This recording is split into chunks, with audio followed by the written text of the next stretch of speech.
Good morning, Mr. Robert Brown, Matt Conant.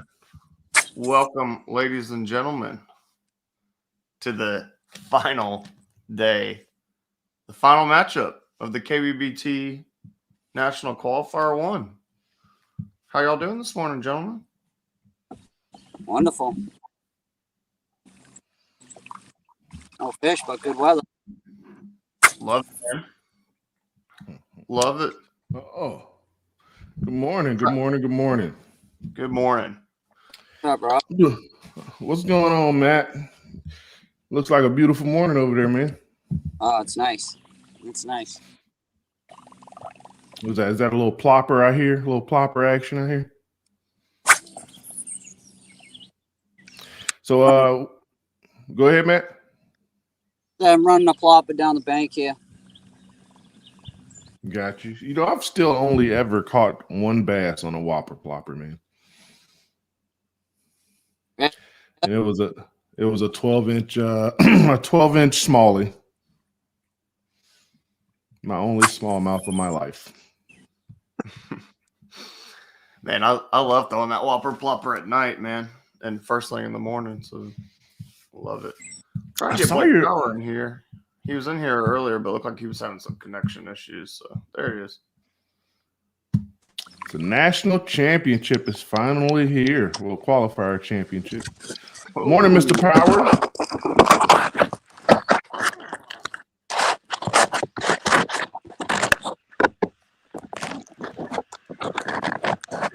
Oh, Blake's got him some weather, huh?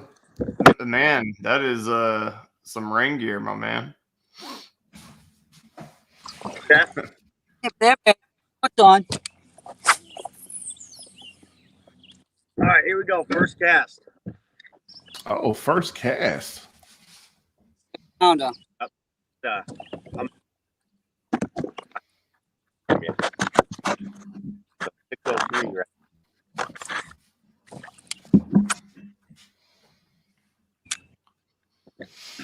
All right, guys. So you got about 30 seconds, and then you got to put a fish on the hook.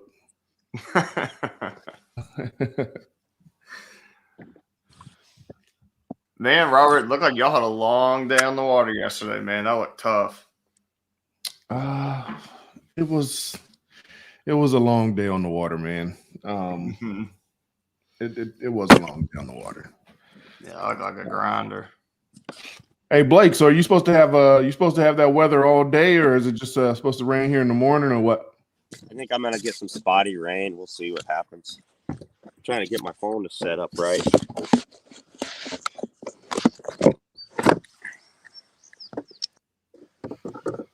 Yeah, I think it's gonna quit here pretty shortly, and then I should get another shower a little bit later.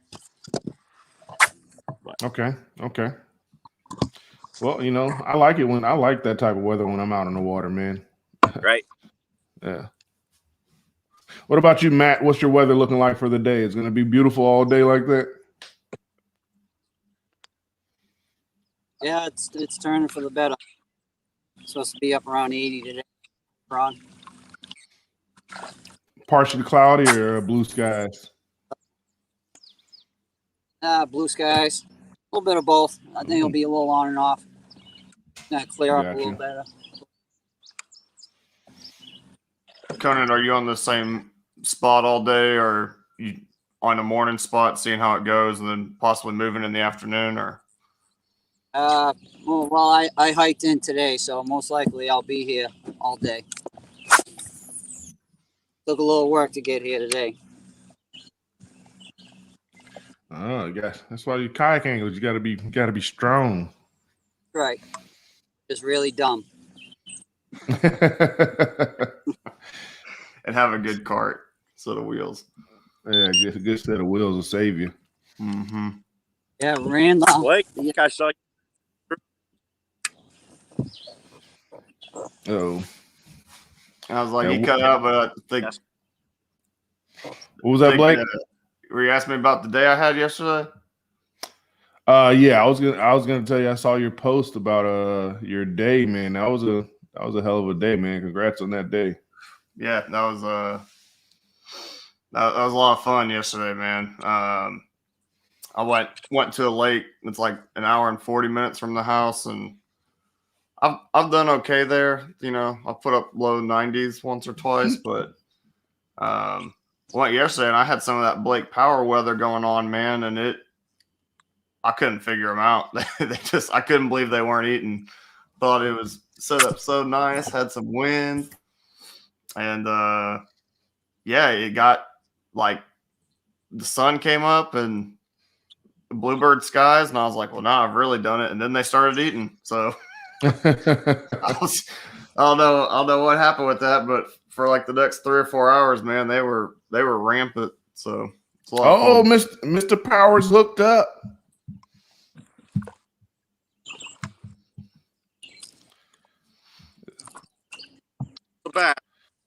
First Boom, bass of the championship. There you go. Nice one, man. Nice. Gotta feel good to get the first one on the boat.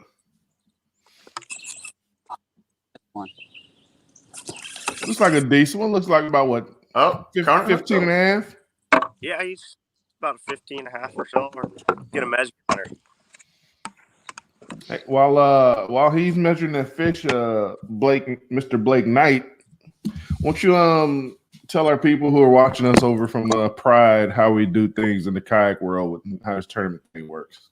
Yeah, absolutely. So just in this bracket in general too, and what we do here at KBBT, this is if you watch, you know, the NCAA bracket, we set one of those up at the start. We start with 32 or 64 anglers, depending on the size of the tournament, and they face head to head every weekend, one mano a mano on their home body of water or wherever, any public body of water, and the guy with the most inches, because we do not bring our fish to a scale. So your best 5 by total inches. If you have more inches, you advance. And these are the last 2 standing right here. Yep, absolutely. These guys had to go through what was a 64-man bracket? Mm-hmm. 64-man bracket. And it's bracket style, so it's just like March Madness. So 1v1, 64-man bracket all the way down to the last 2 standing, which is one Mr. Matthew Conant and Blake Power, who's measuring his fish right now. Appreciate that, Blake. Yeah, man, no problem. I hope that was a quick and sufficient way to summarize it. Yeah.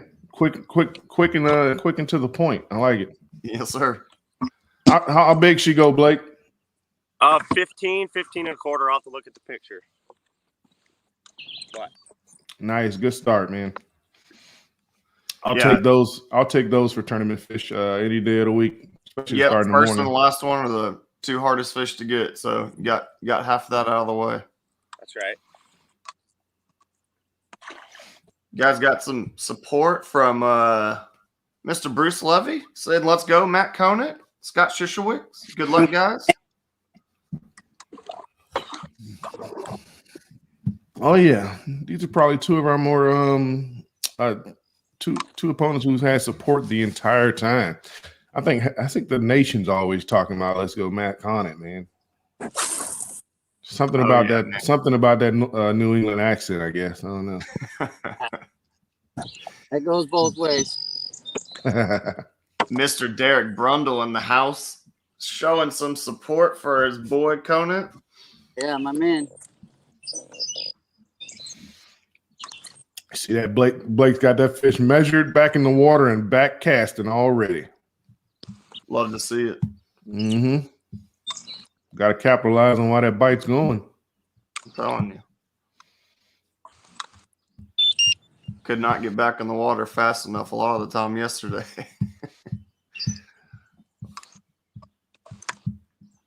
Mr. Michael Press saying, "Here we go, Matt."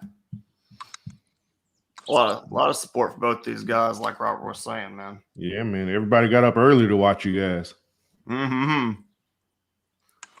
Watching on the 60-inch flat screen, DB flexing on us. Man, that's what he got in his bathroom. Yeah. The main TV is probably like a 90. Oh, at minimum, yeah, with DB. You overslept today. You're supposed to be fishing. Ooh. Hey, Matt said you're late, bro. Mm-hmm. Mm-hmm. You throwing a little jerkbait action now, Matt? Pop Oh, popper. blow-ups on it, but Yeah, I saw those little twitches in a spinning rod, so I didn't know what was going on there.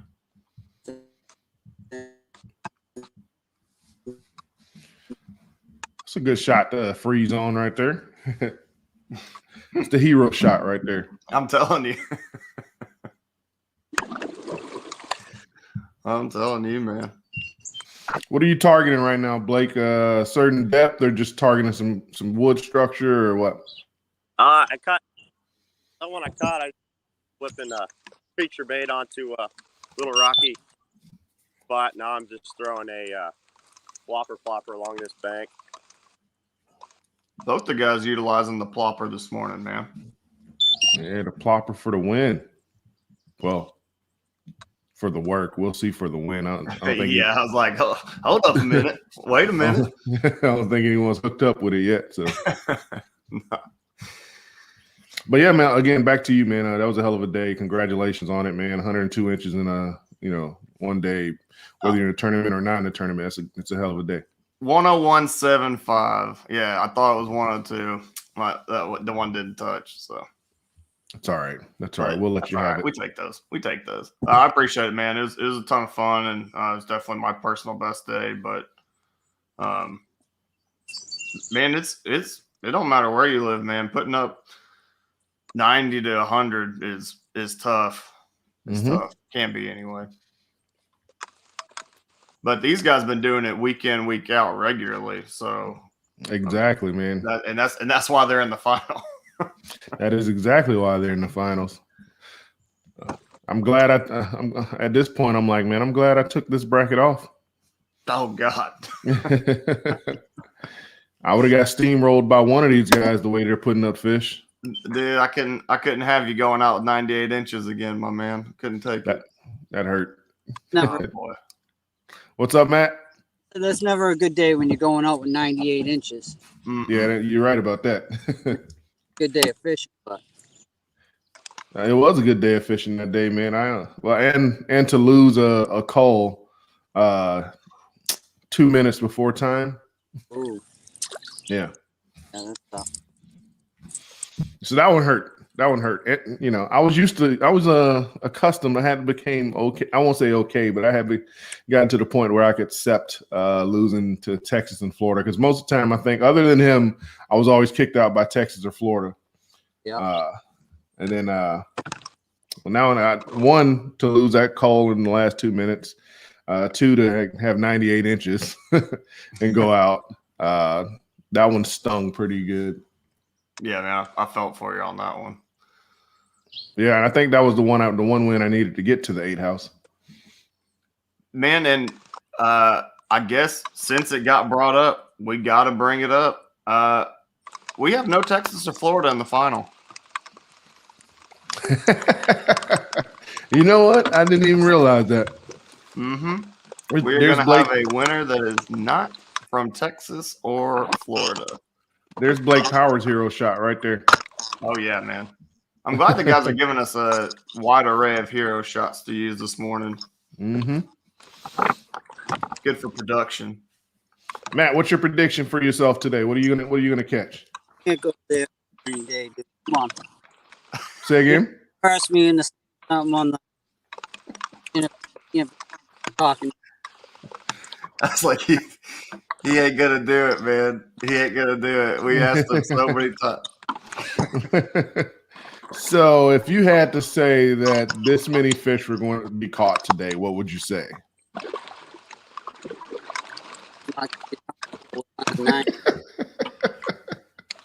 We're not going to get you, huh? All right.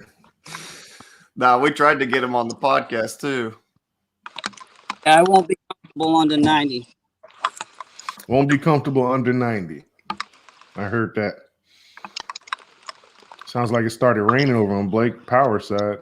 Yeah, I was like, I got audio, but he's still in his hero shot for me. Mm-hmm. Yeah. Blake Power putting up a PB bag during this tournament, man, of 93, I think, and a half inches, man. Really, really good bag. Yeah, man. I think this.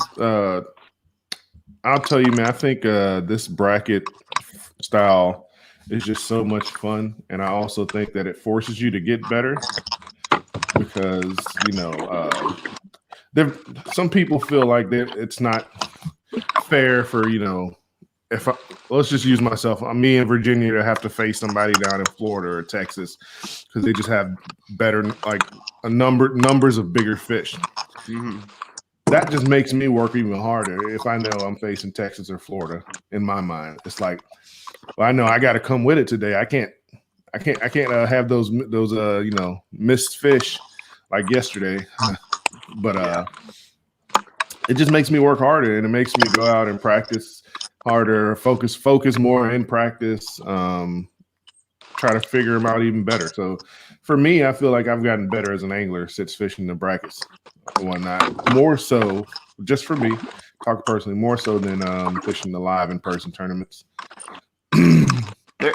It's definitely a different set of skills that, if you've never done one of these, or maybe you fished some live events, and and I've done okay in some live events with some weak limits.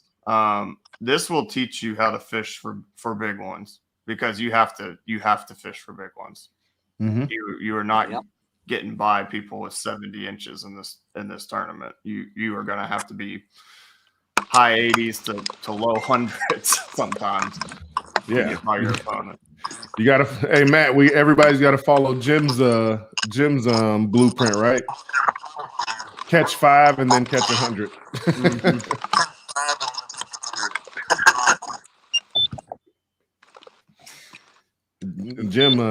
Jim is that man right there is ridiculous.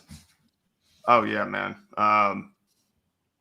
Him and Derek Miller are two of the best big fishermen in Texas and the kayak world right now. Anyways, I mean, what Derek Miller did during this bracket was just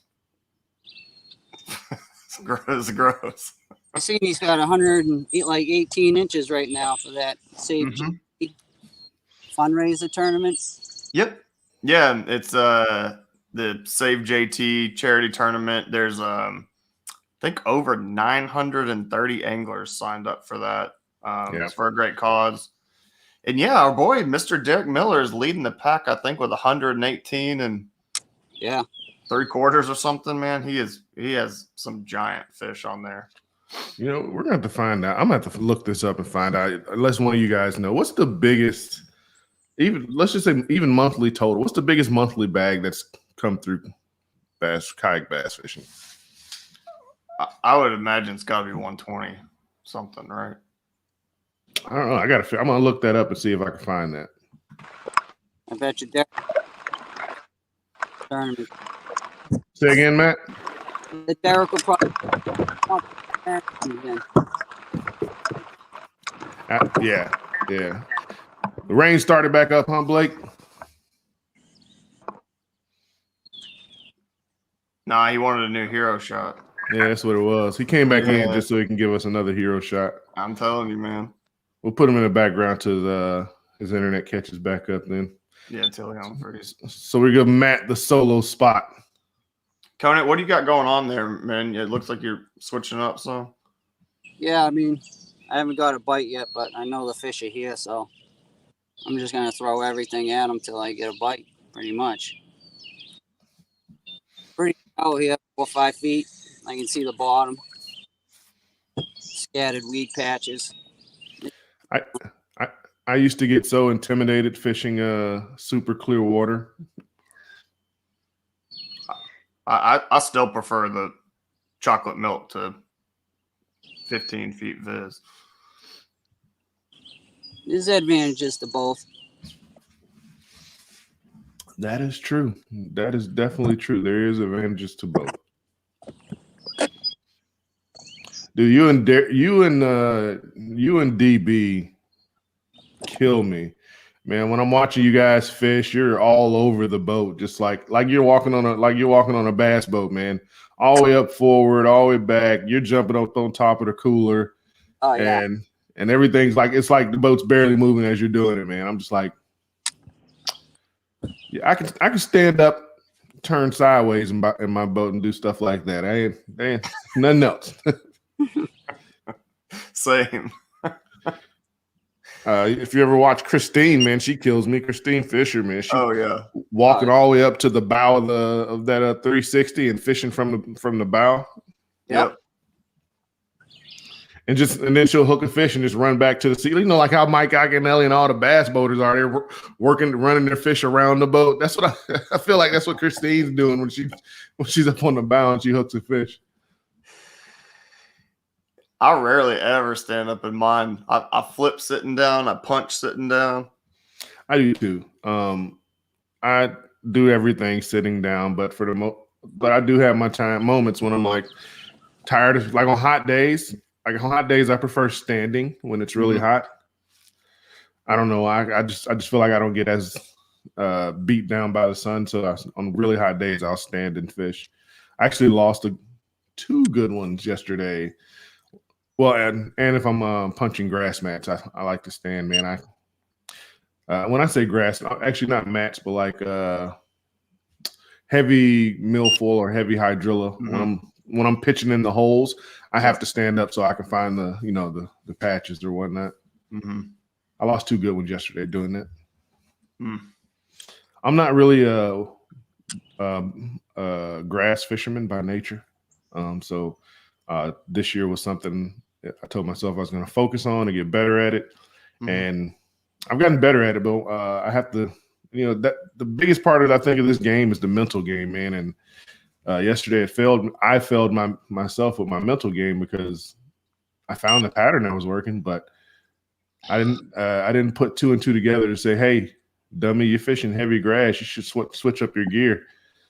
Like I was throwing a power shot in heavy milfoil, and it was my first time power shotting.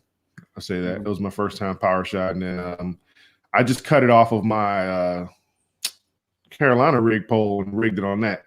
And my Carolina rig pole is not the right pole to be power shotting thick grass. Yeah. So afterwards, I figured out that's why I lost all those fish, because I'm using the wrong equipment. Oh yeah. I'm setting the hook and not getting good hook penetration in that grass. So yeah, I caught all my fish yesterday in lily pads, and I was 80-pound braid. Yeah. That's what I should have been throwing. Yeah. Yeah. I should have, but I was lazy. I didn't want to change reels from my frog rod and put it on the other rod, and that's. Yeah. Oh, come on. Did you catch that? I didn't catch it. Matt, you broke up right there for a second, bro, and you're going super slow mo right now. It looks pretty cool though. Got slow mo, yeah. I was like, I like that. Yeah. Wish we could I don't know if you're actually moving slow mo or if it's just your. It'd be pretty cool if you're doing that on purpose and you're just perfect at doing it. Oh yeah, I like that. But yeah, that's exactly what I did yesterday, Robert. I had my frog rod on, and I actually caught my first fish on a frog, and then that bite just turned off, and so I actually took that reel off that rod, and because I needed that 80-pound braid, I didn't have it on anything else. Looks like we got Blake Power back. Yeah, I was just about to say that. It looks like it. Well, no, what'd you say, Matt? You froze up before. Oh, and he froze up again. Yep. Welcome back, Mr. Power. He probably can't hear us if he doesn't have any headphones in with that rain. Yep. Just thinking that. But looking at his weather, man, I would love to be out there fishing in that. Man, that was me all yesterday morning, and I thought it was about to be on. Just didn't work out for me, man.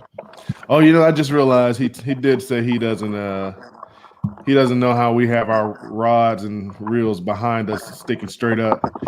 He lays all his down on the boat. I do that too. Oh, do you? Yeah. I can't stand it when they're behind me. I hit them because I'm always like getting up in the stuff, man, under trees and stuff. And the first time I did that, I like broke a rod under a tree limb. So we'd like to take a second to thank one of our great sponsors in Ray's Eyewear. Make sure you go check those guys out, rayseyewear.com. Some of the best polarized lenses in the business. They got them. Yeah, you see them right there. Ray's Eyewear. They're affordable, and the polarization on these glasses is just amazing. yeah, I actually had mine on yesterday, and my last fish I caught, my big fish of the day, the 21 1/4. I actually saw it wake in the back underneath these lilies, and that was game over, man. Flipped it in there, whack.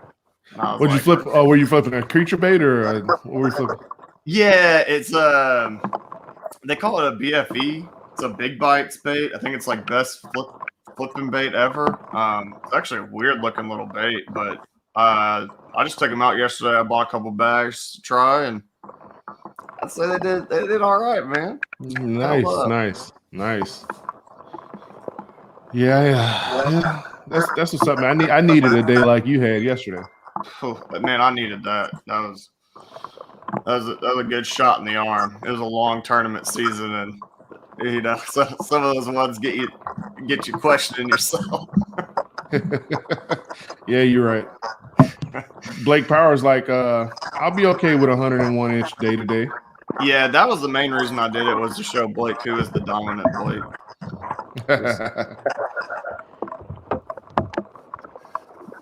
Do that, but man, Keith Lambert in the house. Hashtag Team Power. We hear you, man. But yeah, right on the flipping baits, man. I'm like a tackle junkie. Like if I see anything in the store I don't have, I'm like, that looks good. Like I have to buy it and at least fish it a little bit. Yeah, I'm gonna have to look into that, man.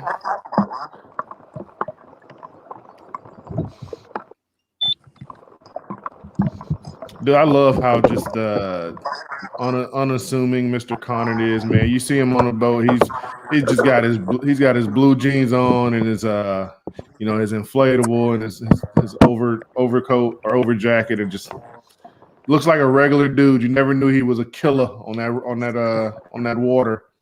Mm-hmm.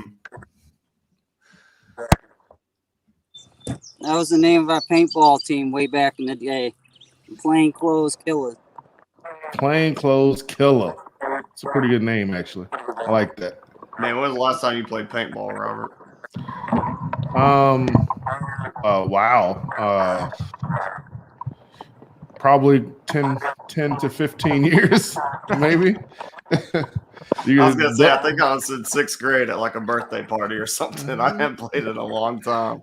Blake Power's trying to make me date myself, right? I'm not Blake Power. Blake Knight's trying to. You know what? BP is Blake Power and Blake is Blake Knight. I know, I'm BK, man. I'm always BK. Yeah, man. Had to be 10, 15 years ago, man. Oh yeah. Always fun to play, longer though. than that for me. I was in 6th grade, a little longer than that, but I was in the Navy. well, Blake Power showing us some beautiful trees. Loving the foliage.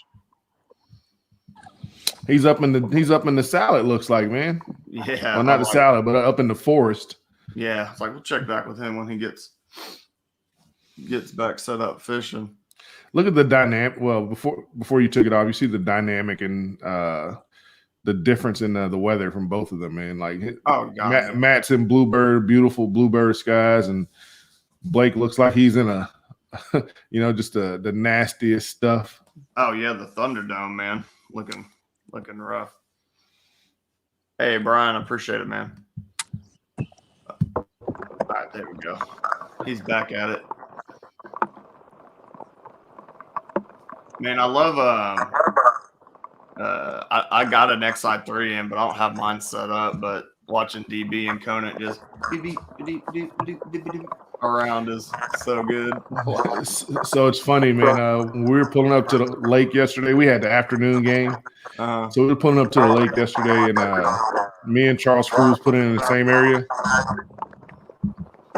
And then so like I'm sitting there unloading, he's unloading next to me, and I keep hearing beep, beep, like the beep from the XI3. And I'm like looking at my kayak, and I'm like, I haven't even put the thing on there yet. I'm plugged in. Why is it beeping? Well, he had the broadcast going on his phone, and whoever was on there was just working his motor. And I'm going over here going crazy, like looking at my motor, like it is not plugged in. Like why is it beeping? Yeah. Yeah, Mr. Dozar told me one of his teammates had a little motor trouble yesterday. So it sounded like he got to do a little on the water electrical work for most of his morning. Did he really? I didn't know. Yeah, that. that's what he was telling me, that had it hooked up backwards, man. Just wasn't working. Was it Was it him, or was it one of it was one of his teammates? Oh, okay. Yeah. No, I think Greg's becoming an expert at working a trolling motor with that new kayak he got, man.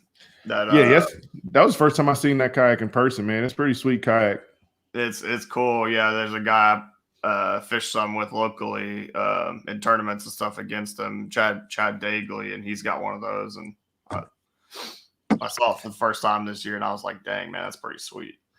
Hey, Blake Power, is that a fish finder I see there? Yeah, I put it on, and this guy right here. Yeah. The little Lorant. Just for everybody who's watching. Go ahead. Yeah, I put it on like a week or two ago, and I haven't hardly used the thing. Just for everybody who knows, man. No, I don't even have. Blake Power made it here off of one manpower alone. He has a paddle kayak. And as you just heard, he just put his fish finder on 2 weeks ago. So he made it through this whole thing just, the natural way. Just out there counting it down to figure out the water depth, and dragging it to figure out what the bottom composition and what's on the bottom. We got, it's the way all of us started fishing. And Blake Power hasn't let the technology corrupt him yet, like Matt Conant. That's why Matt Conant is so much better than all of us, man. I think he's got a fish finder in his head. Yeah, my back pocket. In his back pocket, exactly. Nah, so I mean, I thought that's pretty dope, man. To see that Blake made it here all the way to the championship, paddling his Ascend, I think a 128T, I think is what he said he had. Yeah, with no fish finder, just going out there and grinding it out. Yeah, I've not used electronics all this year. I did some last year, and I actually took it off the boat. I think I was getting a little too obsessive over what are those marks and what are those marks during the tournament, rather than just going out and doing the damn thing. Yeah, just fishing. That could definitely happen, especially when you're fishing in areas that have tons of bait, tons of bass, or what you think is bass, and then also has carp in the area and gar.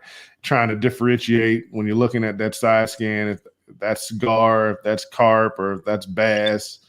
Might be yellow perch. Could be, Or they might be bass that ain't gonna feed, and you just wasting your time there, So. Well, you need to take Nick Audie's advice, man. Go out there and get your live. What is it? Garmin Live Scope. And then you can actually watch the fish and see if they're reacting to your bait and be like, okay, that's a bass. Yeah, we do got some electronic masters in the kayak world, and we're starting to see that live scope on a lot more of them. Yeah, don't get me wrong, that thing's freaking legit, bro. I fished a boat tournament not too long ago with a friend of mine. Well, with an associate of mine. And he had the live scope. He had the 2 units. They were networked. So me being in the back of the boat, I could still see the live scope on that unit. And dude, just to watch, like, I spent more time looking at the live scope. I wasn't even like not even fishing, just watching fish on the live scope. Just oh, Blake's hooked up again. I think so. It's like, Yeah, he's got another one. there you go. Good job, man. I like that smooth net job. There we go. That'll help. That'll help the cause. Was that a small jaw? It actually looked like, and I almost asked him, but I don't think he submitted a small jaw the whole tournament, so I felt almost silly asking him, but definitely looked like it. And this will show you just the type of stuff he's up in there fishing. You see that? Well, We'll Blake, let you get that fish submitted, man. Good one. And that's Blake's doing the business, man. You gotta put 5 in the boat, and for those of us that have been in tournaments, see your opponent catching fish puts the heat on you a little bit. Yeah, almost like MLF style, boat style. Getting that score tracker update. Hey, this just in, Matthew. Blake's boated his second keeper. It's good to know. I'd rather know than He's now up to 102 not know, inches. to be honest with you. These were 2 really big fish. 250 inches, pretty big ones. Yeah, he caught Maybe us. He caught a national record, and then he broke it on the next cast. Unlucky, Matt.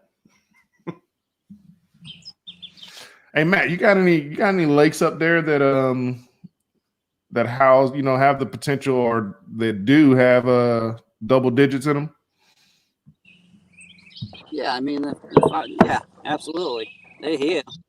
Dudes get them, but they're far and few between. At least Yeah. Can you hear me? We can now. Got your back, BP.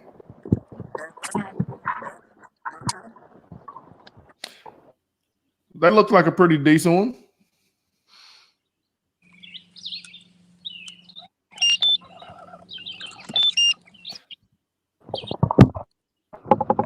Yeah, man. Here I'm in having VA, having a hard time hearing with the rain on my speakers, but that was 16 3/4. Okay. another solid tourney fish.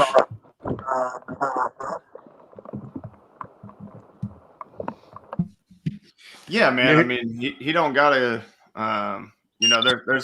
There's some guys that fish for 5 bites all day and hope they get 5 big ones. But personally, myself, I'm a fan of starting with the limit. I mean, and if you're a disciple of Jim Louvier, that's step 1. So. Yep. Yeah, man. Number 1 and number 5, man. Hardest fish to get in tournament, and for me, in my 100%. opinion, in tournament bass fishing, bro. 100%. Jack Tibbins goes, and then you got Matt Conant with a 20-inch Lowrance. right. You got bills. Got to be able to, relax out there in the water, take a break, and throw on friends or something while you're fishing. Yeah. I was gonna say. I'm not sitting down with my fish finder in my lap. I don't know if I've ever seen you sitting down fishing. I think the only time you sit down is maybe when you're moving and making long moves. Yeah, that's it. Even then, I'm usually standing. Yeah, him and Brundle both, man. I've never seen guys that just never sit down. Jack Tibbs is like, he don't sit. Hey, good morning, Joe. How you doing, my man? So I'm let's see here. Well, since we haven't done one, we got some fish on the board. I'll do a score tracker update. I've been checking, and he ain't been submitting them yet. Oh, really? He's sandbagging. I don't know how effective the sandbag is going to be on live. Yeah, I was trolling a little bit, but you got a 15 3/4, and I think you said a 15 and a half or 15 and a quarter. So He either at 30 and a quarter or 30 and a half inches to Conant's 0. Hey, no, he's not. Remember, he's at 102 inches. Remember? Oh, my bad. Sorry, 102, Conant. While you work out that Good. I volume of rods you got there. like to have goals. That's right. We set his goal. If we let him know his target is 103 inches, he'll go out and catch 103 inches. Well, there you go. That's your target.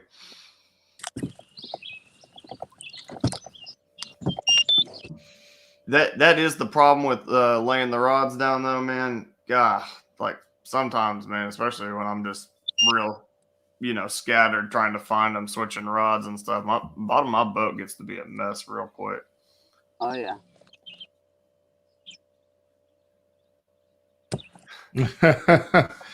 Jack Timmons giving up some juice on a story there, Matt. What's he got? Oh boy, dang there, Blake just over there catching fish. We're missing it. Yeah. Well, I saw him swing back, and I thought he had the old tree pounder because he didn't look that excited afterwards, but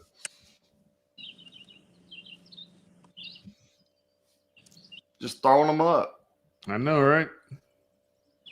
And it's not going to shake Matt, but yeah, he's on his third fish in the boat now. For me, it's the bright orange rain gear.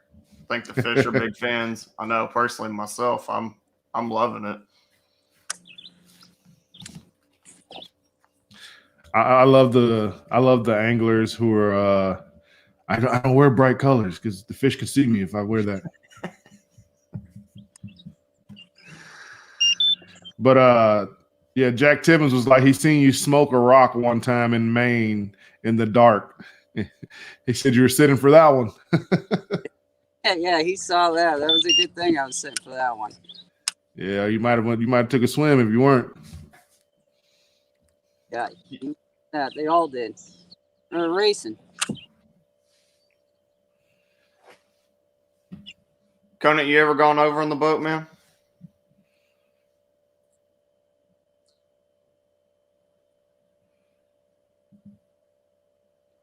Nope. Getting spotty coverage from both right now. Yeah. It happens. I've turtled once. Oh, really? Yeah.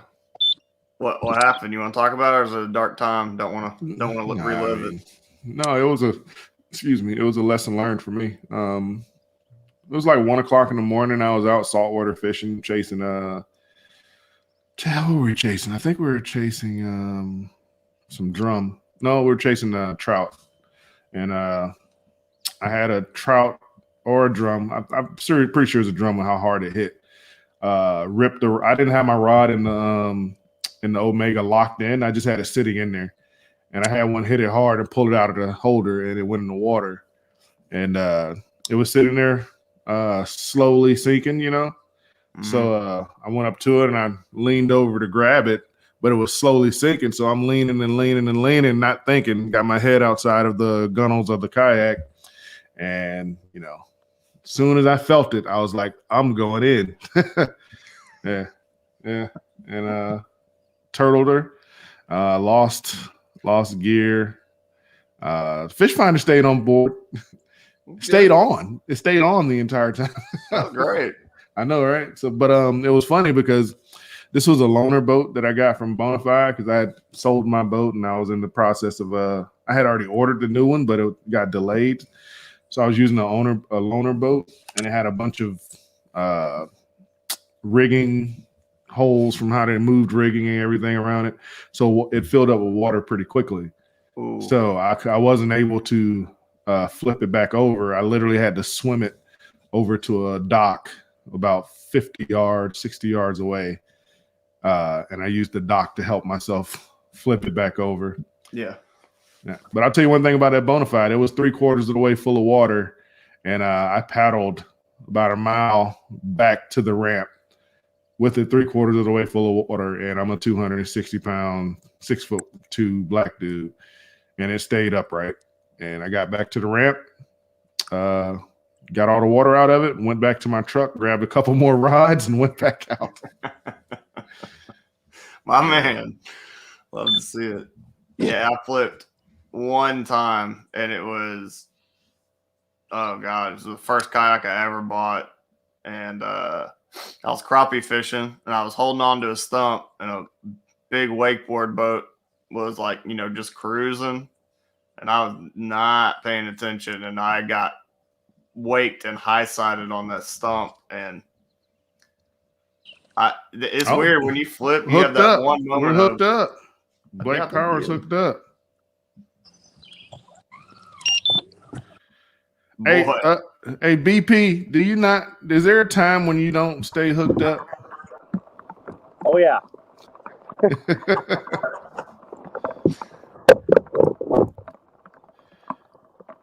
Hey, BP, I got you. What'd that last fish go? Oh, we didn't catch it. We were in the middle of story time. And now Matt's hooked up. One was like 16 and 3/4. Oh, he's got a 3-pounder. Oh no.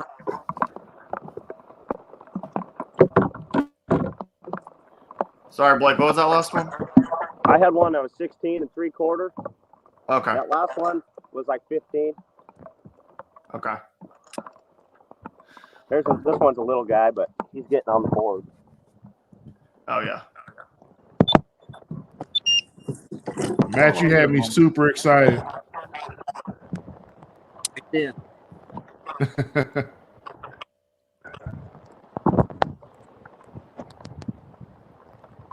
I looked over and that rod was doubled over and he's leaning back. I was like, he's hooked up with a good one. Yeah. Back for that one later.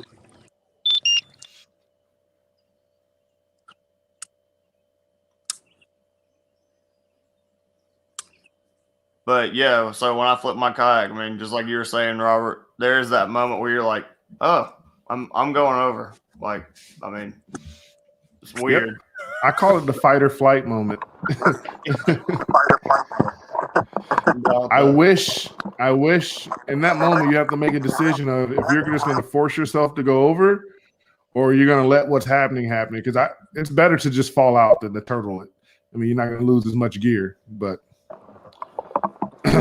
I've only successfully threw myself out as it was going and not had my boat not turtle once. So yeah, I was gonna say that's the only time I've ever flipped a kayak, but this year in the tournament I was just having one of them days and I had like a 22-inch fish on and I got it up to the boat and she came off and I leaned over trying to just grab her in the mouth. And I did that and I felt my kayak flip it and I was like, nope. And I bailed. Yep. I knew it was going over, man. And so I just jumped right in the water. Oh, we got Terry Brundle in the house. Good morning, Terry. Yeah, man. If you can successfully just dump yourself instead of your kayak, I'd do that any day of the week. Yeah, no, I saved myself a lot of money in gear with that decision. I was very wet and I lost my hat, but that's okay. Yeah, and the phones these days they can take the water. So yeah, I use that leash or whatever. Yeah, I do too. Always. I've had times where I'm on my phone, either looking at standings or texting or something, and I'm doing my one-handed reeling thing, and I get a bite, and I'll just throw the phone anywhere. Like I've thrown it in the water before, and so I don't lose a fish, because I got the tether, so I just pull it back up. I had a fish yesterday where my cooler is like right in front of my drive, and no, I wasn't sitting there pedaling my kayak with my cooler like under my feet or anything. My phone, I caught like a 20 and a half. And I was like, nice. And I went to take the photo. My phone was overheated. So I pulled my cooler out of the back and threw my phone in the ice tray on top of the ice for a couple minutes. I was sitting there holding the fish over the side, letting her get some water while I was waiting for my phone to cool off. Yeah, I've always worried about that because I mean those iPhones, they will overheat if you get on 90-degree weather. Those things will overheat. Yeah. And when they overheat, you gotta wait. You gotta wait for them to come back down and tip because it won't let you do anything. Yeah, it's got that waterproof case though, so I threw it right in the cooler. I was like, "Go ahead and cool yourself off for a minute." Smart. Hey, did the business, got my photo. That's why I got my donkey leash, man. I'll put the fish on the donkey leash and let her have some water and calm down, have some air and calm down while I'm waiting on that to have cool down or whatever I'm doing. Yeah, I need to get one of those, but some of the trails won't let you have them. So, really? yeah. I never knew that. I haven't come across one.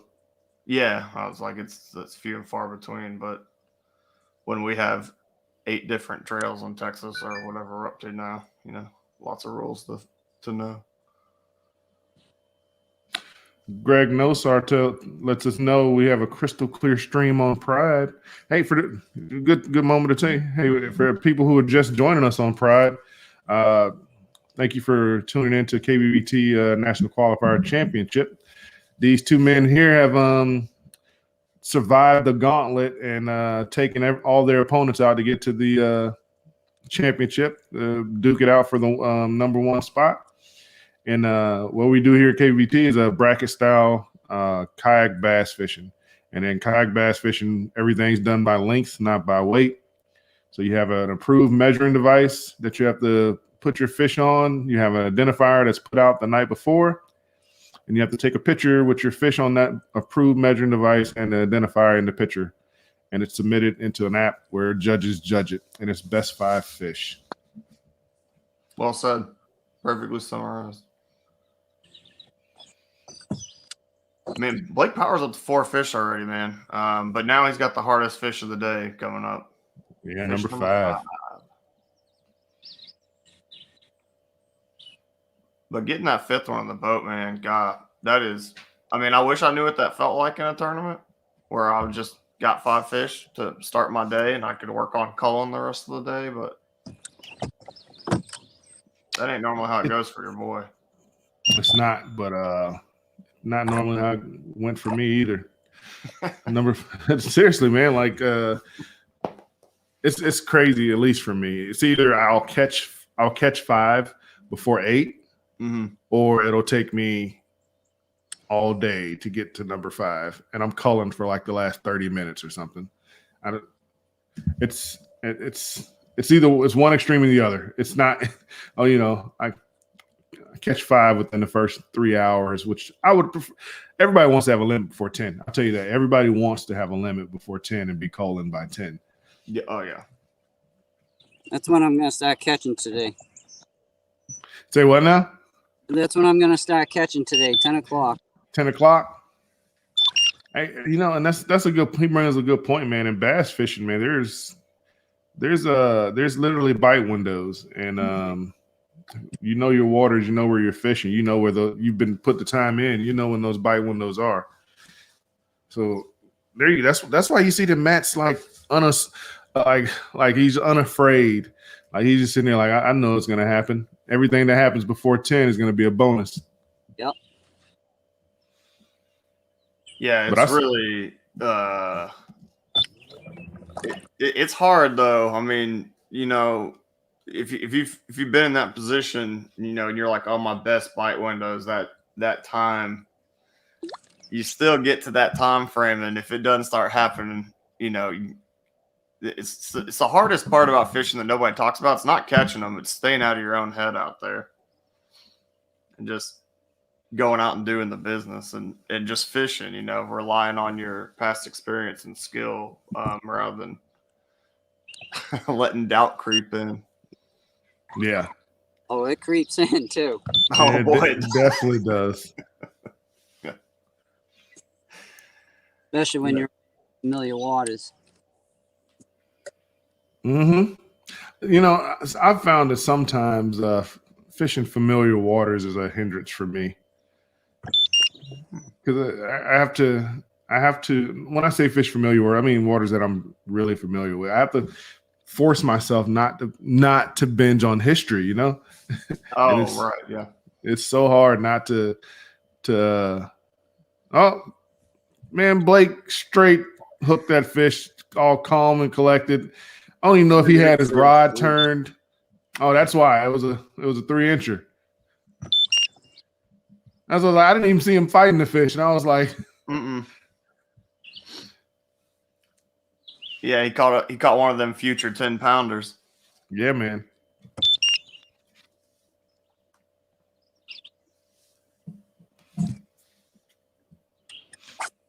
That's an interesting point, Robert, about the familiar water thing, because history does get the best of a lot of people. I mean, Is he hooked up again?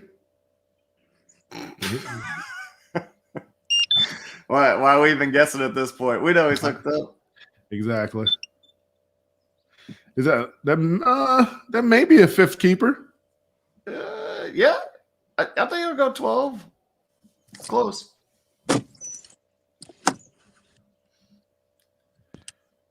I just saw Matt swing, and I felt like I was going to watch the fish come out and fly by the camera. Not on that spinning setup. Did you see the way he set boy, yeah, but Oh, no holds barred here. I see. Ripping lips for real. Yeah, man.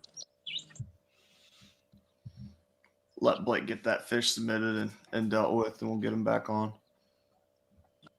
You know what a lot of people don't talk about is the dynamic of that you have to deal with KBBT and KFL, which is it's not a bad thing. It's just another obstacle in front of you. Because when you catch the fish, you have to go. If you're live, you have to go up there, take your phone out of the holder, keep the fish situated, get the fish on the board, take the picture, and then get it back on live and get it back in the holder.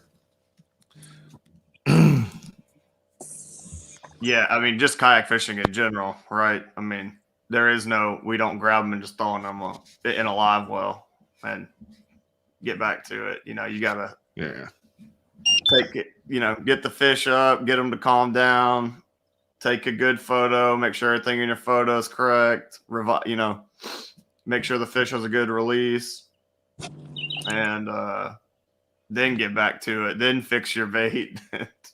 Whatever else you messed up in the process of getting that fish in the boat and then getting back at it. So, what's your measurable, Blake?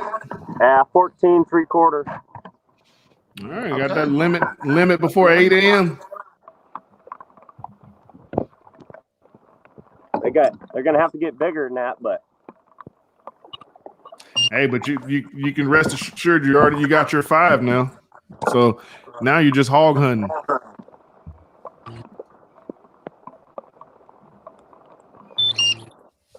Robert, when you get 5 in the boat, you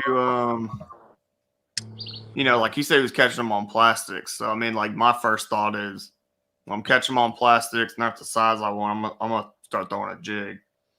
So I used to do that, man. To be honest with you, that was a lesson that I learned in Murray, though.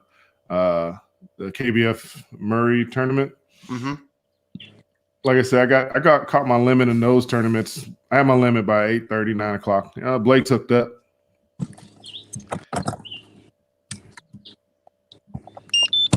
Oh, did he come off, Blake? Oh, I guess he came off.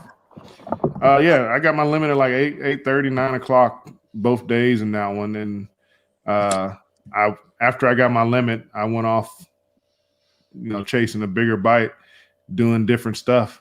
And halfway through that, I'm like, what are you doing, idiot? You were catching them doing this. Why are you going off doing different stuff? You're catching them.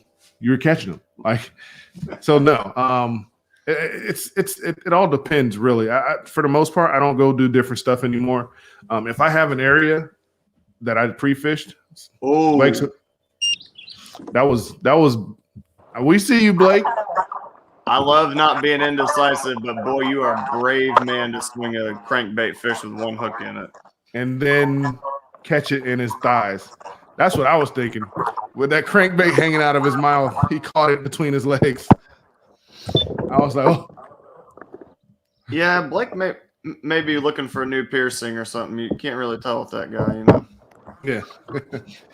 But no, man, if it's a part of your game plan, you have a big fish area, that you're catching them doing something different, sure. But like if it's just I'm out catching them and I got my limit, but I'm not catching the right size, it's one are the big fish in the area that you're in? Do you know that there's bigger fish there too?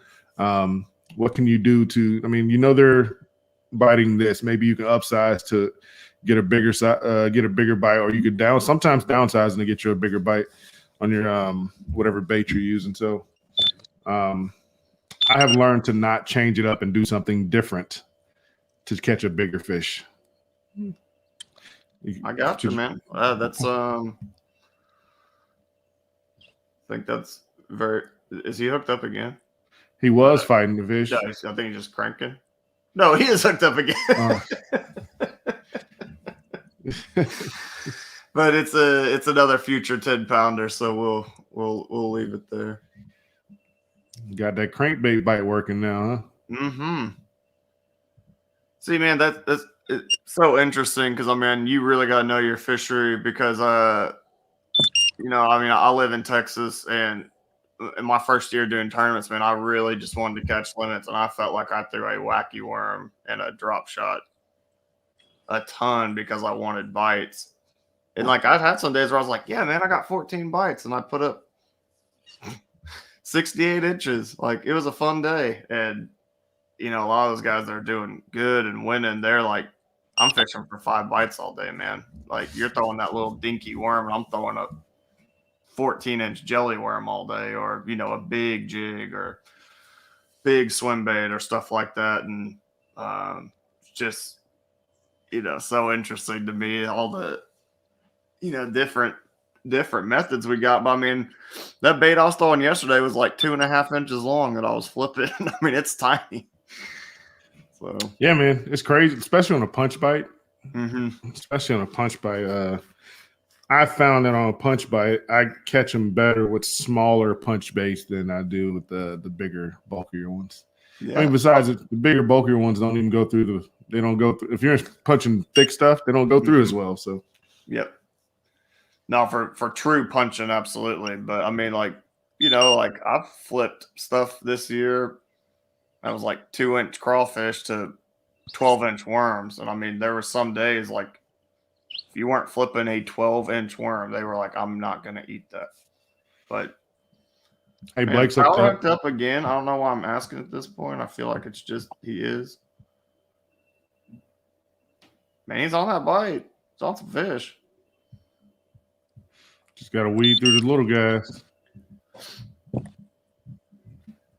Look at him, man. Just a fish. Just get him out and firing right back out. I like it.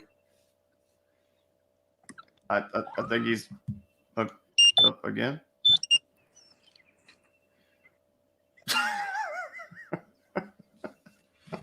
That was the next cast. We may see BP put in 100 fish a day. BP's like, man, I'm wishing this was a MLF style right now. At some point, you'd get a bigger one, you think? Yeah, so this is exactly what we were just kind of discussing. Do you stick with that crankbait and sort through these smaller fish, or do you upsize and maybe throw a little bigger crankbait, a little bigger swim bait, something like that? Try to get different size fish to get after it. Sometimes it's just making a slight change, like moving out. Like maybe you're fishing in 4 to 5 feet, and you really need to be fishing in 8 to 10, and that's where the bigger ones are sitting. Yeah. I mean, it's great point. Jeremy Baker, what were I flipping yesterday? Oh, dude, my bag was only 101.75. Sorry, dude. Had a 1/4 inch missing there. Didn't quite touch. So, but it's this. Oh, I don't know if y'all can see that, but it's a weird looking, but like Robert said, like compact. I mean, that's going to go in and out of pads, grass, whatever, a lot easier than something with like big bulky claws. or a big ribbon tail or anything. And What size flipping hook were you throwing? 4-aught is what I normally throw. 4-aught? Straight shank with throwing a 1/2 ounce weight. I mean, I try to get away with as light as weight as possible. I mean, I really don't. Snell nut? Actually, no. I know. Lots of people like the snell nut. I don't. What did you I think sometimes they just don't eat it right for the snell nut. Is Conant hooked up? He's fixing our camera view. Yeah, fixing the view. No, I mean, sometimes I get them on the snell and like they eat it weird, and think with the hook wanting to come up sometimes or kick up that I don't get the best hook set. So I actually have a buddy that he's pretty good at flipping, and he told me he doesn't tie one. So I actually tried it yesterday, and I only lost one fish yesterday. Of course, it was my biggest fish of the day, but that's just how it goes. But yeah, I tried it, and I was like, okay, like I can deal with that. I know there's a lot of people in Florida watching or that love punching and flipping that are probably pretty upset right now. But sorry, guys, I'll let you down. No Doug Wilson is somewhere rolling over like, what is this kid doing? I know, Doug. I'm sorry, man.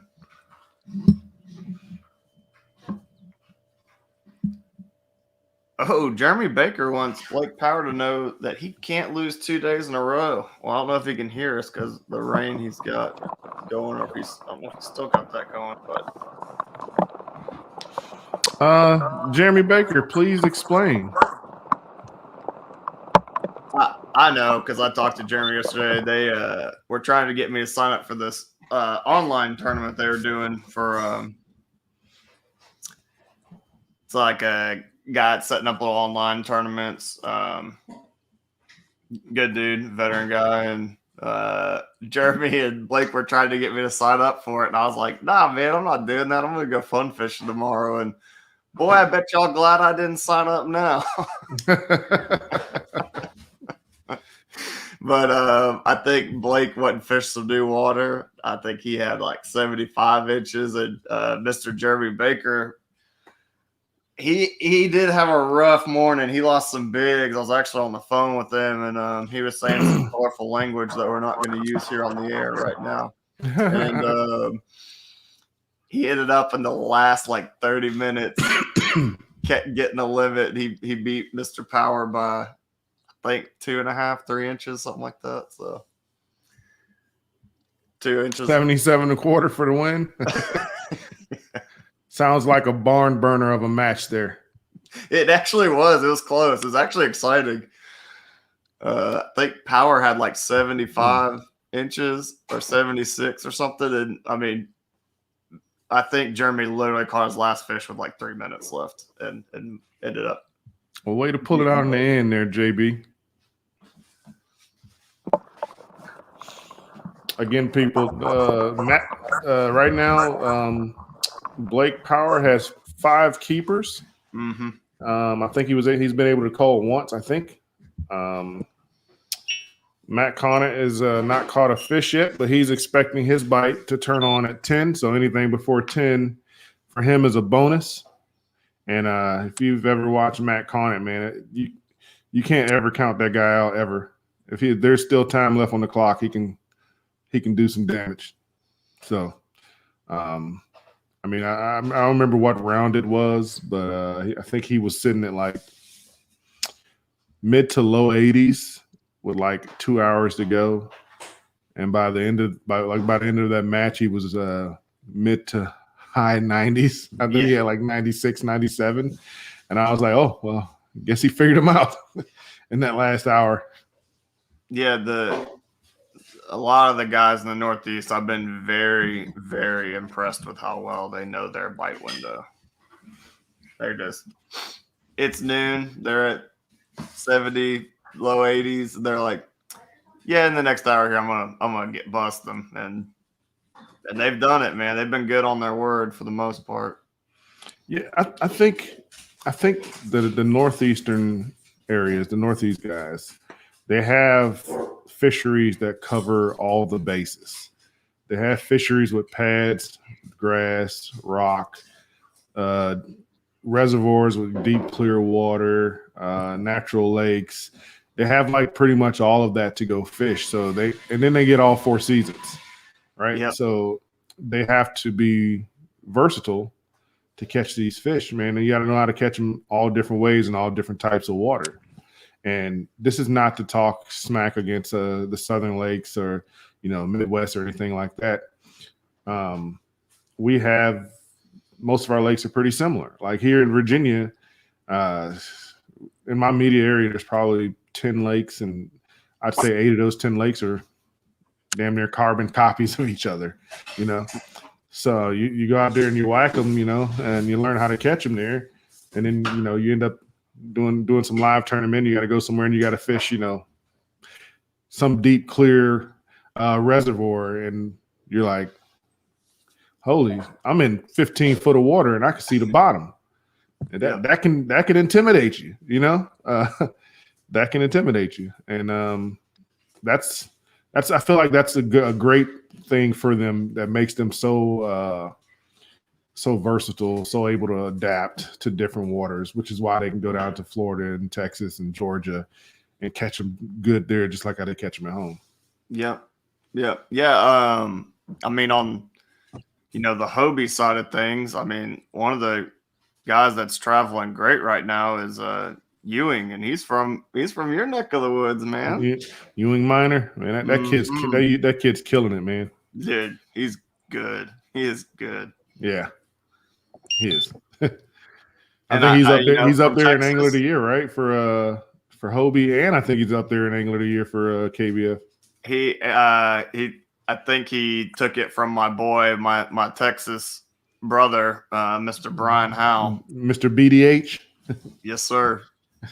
Yes, sir. Hey, why don't you tell us what BDH stands for there, Blake? It's pretty deadgum hard to beat him. That's what it's pretty deadgum hard. I like it. Yep. That was on the spot. That was off the top. Blake Knight should, man. Yeah, no. Blake Knight should be a rapper. He just freestyled that, people. No, I was like, please stop. Let's not do that, man. Let's not do that. But yeah, man, Howell's fishing great. Ewing's fishing great. I mean, Russ Snyder's from California, I mean, that's on the Hobie side, but I mean, I think those 3 guys are just. I mean, Russ is ridiculous, man. Dude, he's good. Hey, Jeremy, I don't blame you, man. If I start rapping, y'all need to leave. I need to leave is what actually would happen. Robert, just hit that quick kick button and get me out of here. That'd be the better play. My wife just blew me a kiss. Okay, I didn't know if that was for me or what. I mean, I'll blow you a kiss. You hooked up there, Matt?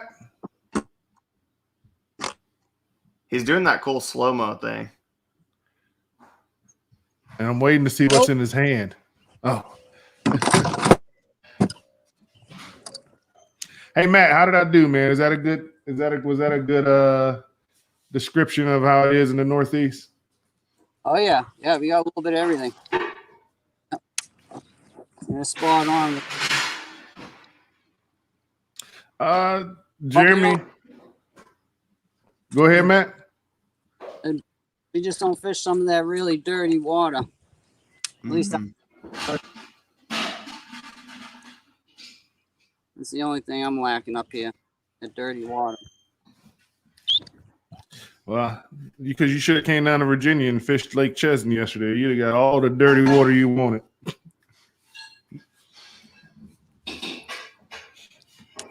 Hey, pup.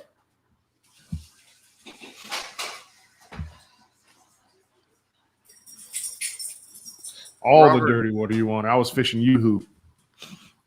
Jeremy wants to know when you're going to come to Texas. Get you some old bigs. I was about to say I saw that. JB, I don't know, man. when my wife allows me to come to Texas, I'll come. There you go. I'm gonna have to figure that out, man. I'm gonna have to definitely get down there, man. Fork is on my bucket list. There's so many lakes down there on my bucket list, man. It's crazy. I think I may do the NC this year. I don't know. I saw it already had 600 people signed up like a month ago. I was like, but I still may do it. If I do, I may do it just so I can go fish fork, take a day off and go fish fork. So I don't know if you're gonna want to fish fork if you're on Caddo, man. Caddo is a fun lake. I got to fish it for the first time this year, actually on our Northeast Texas trail, and Jeremy's one of the guys that runs that. And I'd never been there, dude. I could have fished that lake. I mean, it fits my style. I mean, lots and lots of cypress trees. You know, you can just flip all day long. You don't have to do anything else. So, I love fishing stuff like that, just power fishing. yeah, but I don't know. I know nothing about Caddo. Does Caddo have the same type of fish in it that Fork does? The guy that won our tournament, it was a horrible day for Caddo, and I think he had 90 something. And the week before, he'd gone out and practiced 2 days. And he had 103 and a half and 101 and a quarter. So it's got some bigs. Okay. What was that, Matt? That's not too bad. Yeah. I'm looking forward to going down to Caddo. Oh, you gonna fish the NC?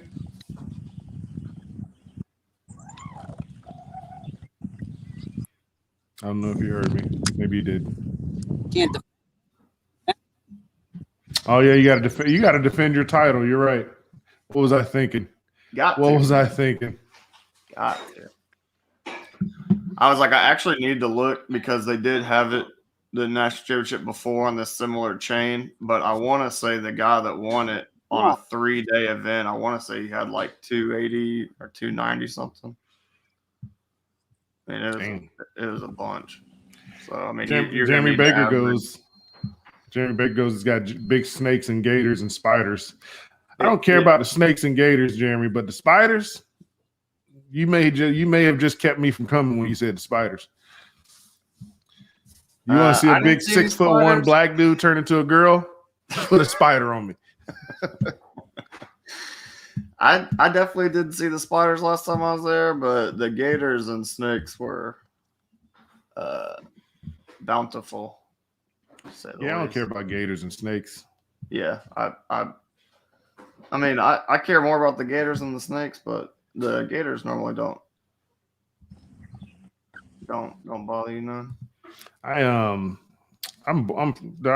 born in Georgia. I was raised in Florida, so I grew up with the alligators and rattlesnakes and all those snakes and stuff. My water moccasins. Dude, when I was a kid, I used to go out and catch snakes. I saw old Steve Irwin do it, and I was like, I could do that. Rip. Thank you. Those damn stingrays, dude. No, it's fine. Thank you. You don't like gators there, Matt? No, I don't mind the gators. It's the snakes. I don't like snakes. I like the gators and the spiders. Oh, Matt's hooked up. Is it our first keeper on the board? How big's it got to be? 12 or 14? I don't think so. I think it's 12 for KBBT.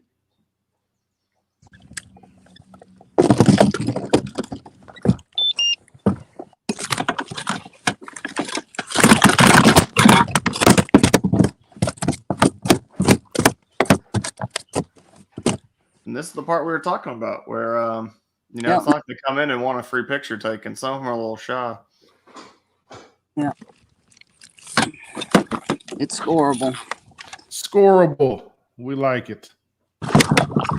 I'll tell you what, man. The big fish are so much easier to photo op than the little guys. Oh yeah. All right, I'll be right back. Yes, sir.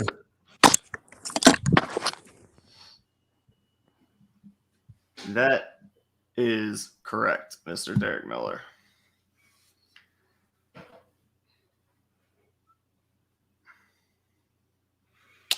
Yeah, makes a lot of sense there. Welcome to the cast, Derek. Good morning, Jim. Mr. Jim Louvier. Louvier. I think he corrected me one more time. Oh, is Blake hooked up? Yeah. Oh. And that looks like a better one. Yeah, it does. That's more the size we was looking for. I don't know if you guys, people who've been with us understand, but the people who just joined us, it's become a recurring thing with Blake Power today that it's like, is Blake hooked up? Is Blake hooked up? Is Blake hooked up? He's been hooked up that much this morning. Mm-hmm. There we go. There you go. That's a better size. Yeah, that's going to be a call for sure. Right now, I think Blake's hasn't submitted any of his fish yet, but Blake's got a limit. Probably I'd say mid-70s limit. Yeah. Mid-70s to low 80 limit maybe. Mid-70s. I think almost all of them been 15, 14 inches. So that's probably spot on. And Matt Conant just caught his first keeper fish, but Matt said his bite's not going to happen to 10. So every fish he's catching right now is a bonus. So Blake's like, I'm going to run out and get in front real quick, see if I can put some pressure on.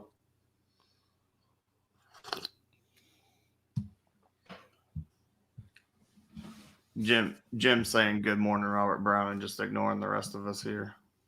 My man, it's hurtful. It's hurtful.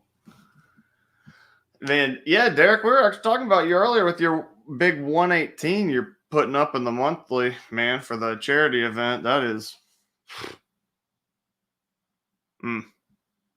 what do you have to call in that? Like 23s?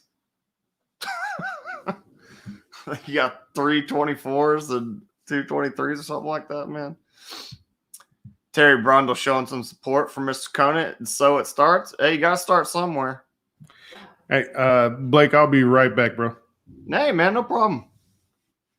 Handle it. Hey, Preston Griner, that a boy, PB.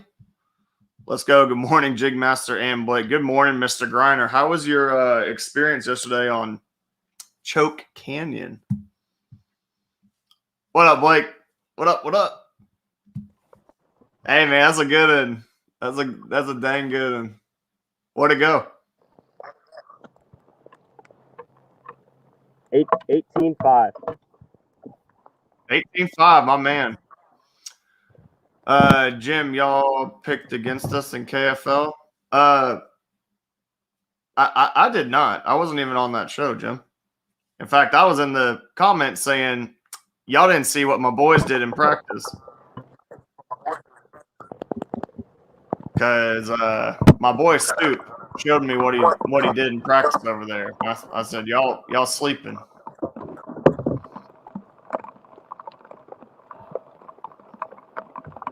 But if you don't want to tell me good morning, Jim, that's fine. I get it.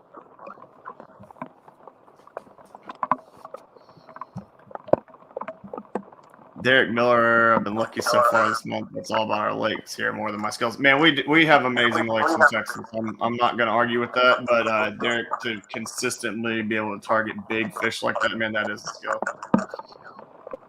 Hey, good morning, Jim. Thank you, man. How was your trip to Louisiana, my man?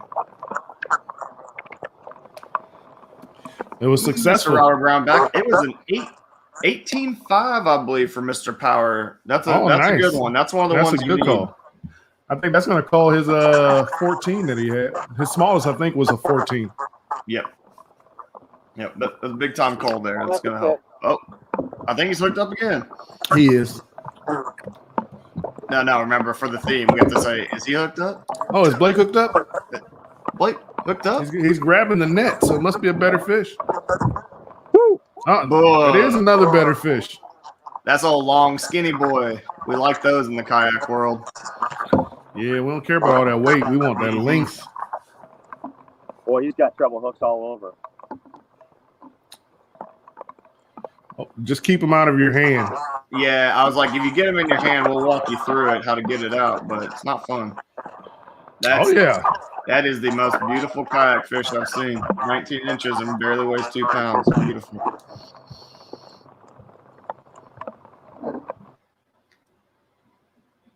Let's see, my man Preston.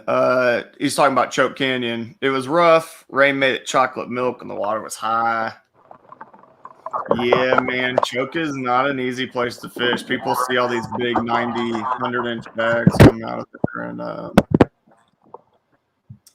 they think it's going to just be smash fest time when they go down there. But Choke it's actually a pretty tough place to fish, or can be. I've never heard of it. It's way down in South Texas, man, and we had a tournament there on one of the local trails. I want to say like 2 months ago, and I think to be in the top 14 places, you had to be over 94.5. I mean, they caught some bigs, but yeah. Jim talking about his Louisiana trip. Trip there was great. Trip back sucked. Jared had engine problems, got caught in traffic jam. Sorry, dude, my boy Brockelman has more truck problems than. No, don't forget about Jason Denise. I don't know about Jason Denise. What's up? His vehicle not I think it's Jason Denise who every tournament Conrad had to end up going to get him to the water.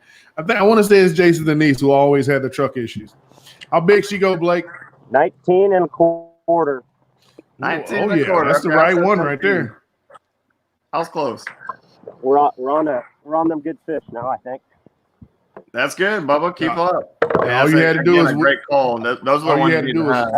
All you had to do is weed through the little ones. Yep. Hey, Rory, you're spot on. Don't change what you're doing. Just find different fish, man. You're right. He's having fun too. Look at him. Dude, that's the best thing when you can be out there fishing in a tournament, a major tournament, and just having fun while you're doing it. That was one of the things we talked about in our interview with him. Is his mental game has been something he's definitely worked on to get to the point where he doesn't put the pressure on himself. He's just out there trying to have fun every time. It's so funny talking about that. We were talking about that little online tournament they did yesterday, and they were trying to get me to sign up, but I was like, guys, I'm going to go have fun tomorrow in the water. If I even say the word tournament, I'm going to get out there and stress myself out. Matt bringing the guns out. Sun's out, guns out. Hey, my man, dude. If you know me, I got the guns. And for anybody watching who wants to, troll or whatnot, you're allowed to take your PFD off to strip down layers of clothing or put on layers of clothing. Hooked up. Is Blake hooked up? I'm not sure. Looks hooked up. He's grabbing the net again, so it might be another good fish. Yep, another good fish. Boy. Hey, that man's found his groove, people. He found some long, skinny ones, what he done did. Yeah, that's what you want to find. And I'm telling you, for any of y'all watching that maybe don't kayak fish, there is nothing worse than catching a 5-6 pound fish that's 21 inches. The best ones are the 21 inches that are like 3 pounds. They skinny. They post spawn. They're weak. Yeah, they just let you bring them in. Mm-hmm. Yeah, when they lay there, I'm like, yes, thank you. Not stressful. Come right in the boat. The 21 I caught at Falls during the KFL matchup was not that way. Oh, yeah. She was long and skinny, but dude, she gave me an aerial fight. I'm talking about she was jumped higher than my trolling motor like 4 times. God. And I'm just like, could you just chill out? Just let me get you in the net real quick, man. That beetle spin is working. I like it. Hey, man, beetle spin's a staple. Never go away. Yeah, man. We were talking with Blake Power about that and Conant about the old beetle spin, dude. Conant might have to break out the beetle spin here. Power is making a push, man. Conant, I don't know if you've been on for all this, but he's caught a 18 something, a 19 and a quarter, and what looked to be, I'm gonna say, an 18 and a half just now. I'm not sure, It looked like that. but definitely making a little surge. But Conant, you said you'd rather know, so well, we'll tell you. And Absolutely. if you don't want to know, we're still going to tell you. Yes, sir.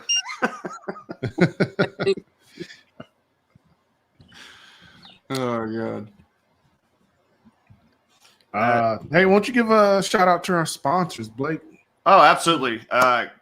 Guys, the sponsor for us over the past 2 years and now just our title sponsor has been Ray's Eyewear. Just super affordable glasses, and what you're getting for the price is just incredible. I use them.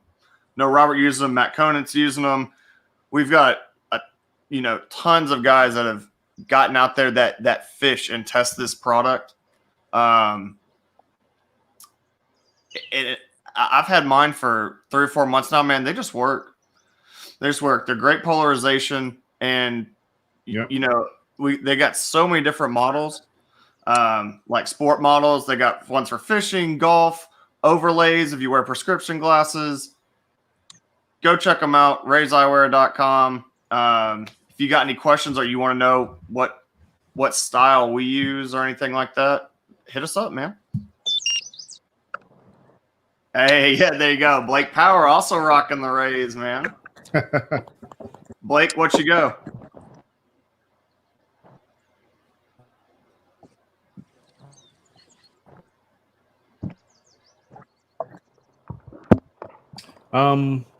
Yeah, man, those shades were a super pleasant surprise. 17. Oh, we got you now.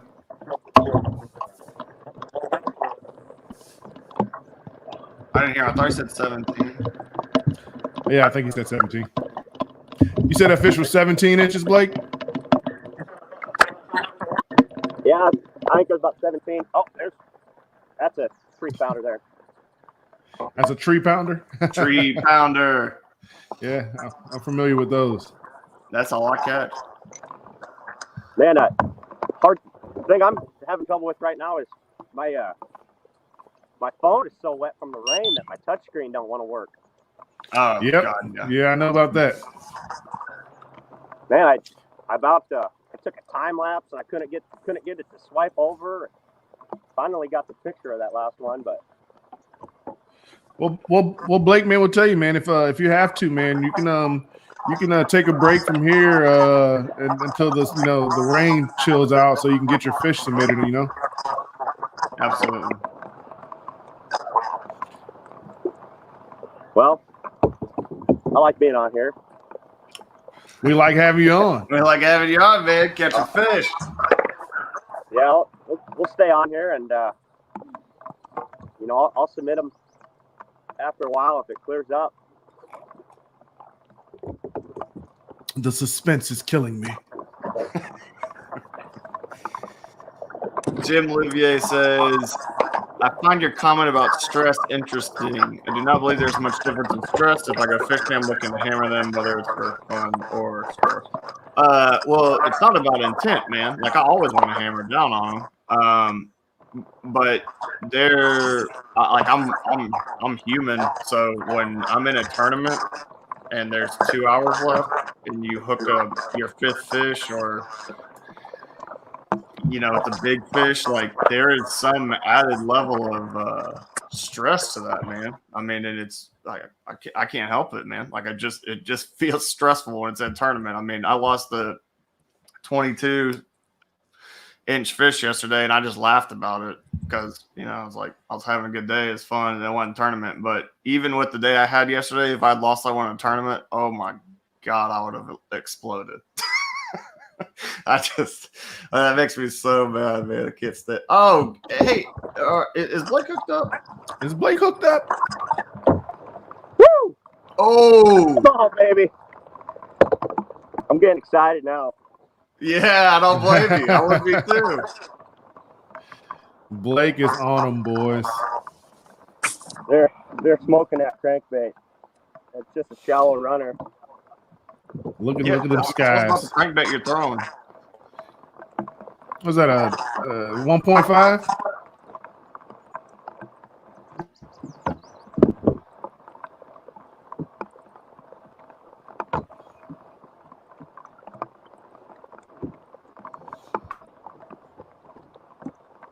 Oh, I got a man. I see. Yeah. Look at that boy. That's a long one, dude. That's a long boy. That might hit 19 and a half. Yeah, like it's over 19, I think. But I guess we'll see. Oh, your southern just came out of you just then a little bit, Blake. I'm sorry, man. I guess we'll see. I was like, Yeah. that's the first time I heard it, man. I normally mask it pretty well, but I ran out of coffee a while ago. So. I was like, is that Blake Power talking, or was that Knight? Oh shoot! I mean, we could make it a drinking stream, and you'll hear it then. Hey, I'll get on for that stream. I'm down. Jim Louvier says submitting pictures is the most stressful part of tournament fishing. Yeah. It is. When starting out, I 100% agree with that. Maybe from the amount of tournaments I fished this year or something, but I don't even think about it anymore for the most part. I have my little like method that I think all of us do that, whether it's like even getting your kayak out of your truck or putting it up, you got like your steps. You have to do them in the same way. And that's neat for taking photos now. Have a certain way I put them in the boat, a certain way I take my photos. It's stressful. I wouldn't. It's stressful for me. I wouldn't say stressful, but it gives me a little bit of angst because I don't. In my mind, I haven't caught this fish until I have a good picture. Oh, so okay. It doesn't matter if I got this fish in the net in the boat, because if I don't have a good picture, then I didn't catch the fish, Yeah. No, I mean, it totally makes sense. I do that, lean the board and then put my net in front of it method. So, Yeah, I know the man. I guess I'm lucky. I'm not going to say I've never had fish jump me off. There's one last look at her. 19.5? 19, boys, letting her go. 19. Nice long one. Yeah, I started putting the net under the tip of my board when I'm taking my pictures. Man, that has made a world of difference for me. Yep. I've saved so many fish doing that. It's still a little nerve-wracking trying to get the picture, but it's way better now doing that. Yep. Yeah. Derek Miller brings up a good point, man. The bright sunlight on some of these catch boards, when the board's wet and you know that fish is touching the line, but the sun's hitting it just right. You can't see the line, so it's like, I get what Jim's saying. It is to me, the fishing part is the fun, easy part, but getting them to cooperate for that picture and getting a good picture is stressful. See, I guess I've conditioned myself that I get stressed out, then once they're in the boat, I'm like, we good. I understand that, bro. I definitely do. Calm it down. BP's like, I got to take this in for a second. It's been crazy for the last hour. Dude, he's putting together a bag, man. He's gonna make Conant earn it now. That's the Triple Crown winner up there, man. He's used to having to earn it. Oh, I mean, I know, but I just meant, lots of people. I think I talk about this all the time in this tournament, especially because we see such amazing bags all the time. We forget how hard it is to just go out and catch 90 inches. I mean, it's not a given. I mean, it is if you're Jim. It's a given if you're Jim. That's true. I think I've only ever seen him catch less than 100 like twice. Jim sometimes feels mercy for his, certain people. He's kind enough 2 days a year to not catch 100, and then that's I know, right? He wasn't kind enough to not catch 100 in our matchup. Yeah, I'm sorry about that. on what you were talking about with the sunlight, man, I don't know why. So like I fish a trail and they allow us to use that carbonate catch board, the yellow one with the black lines, man.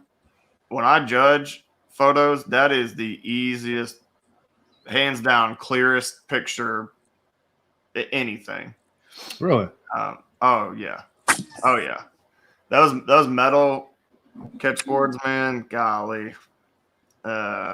Just they reflect that sunlight so bad. Sometimes it's hard to see. So I have a catch carbonate. I have 2 of the metal catch boards, and then I think that's it.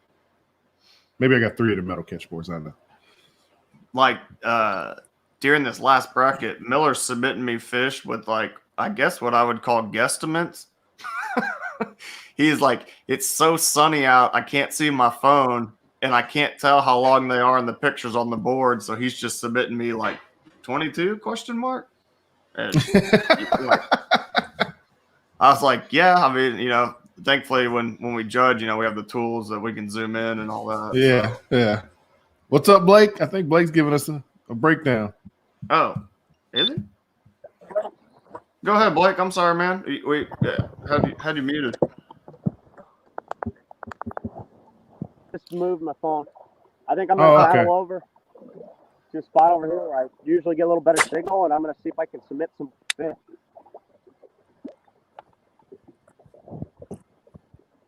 Can you hear me?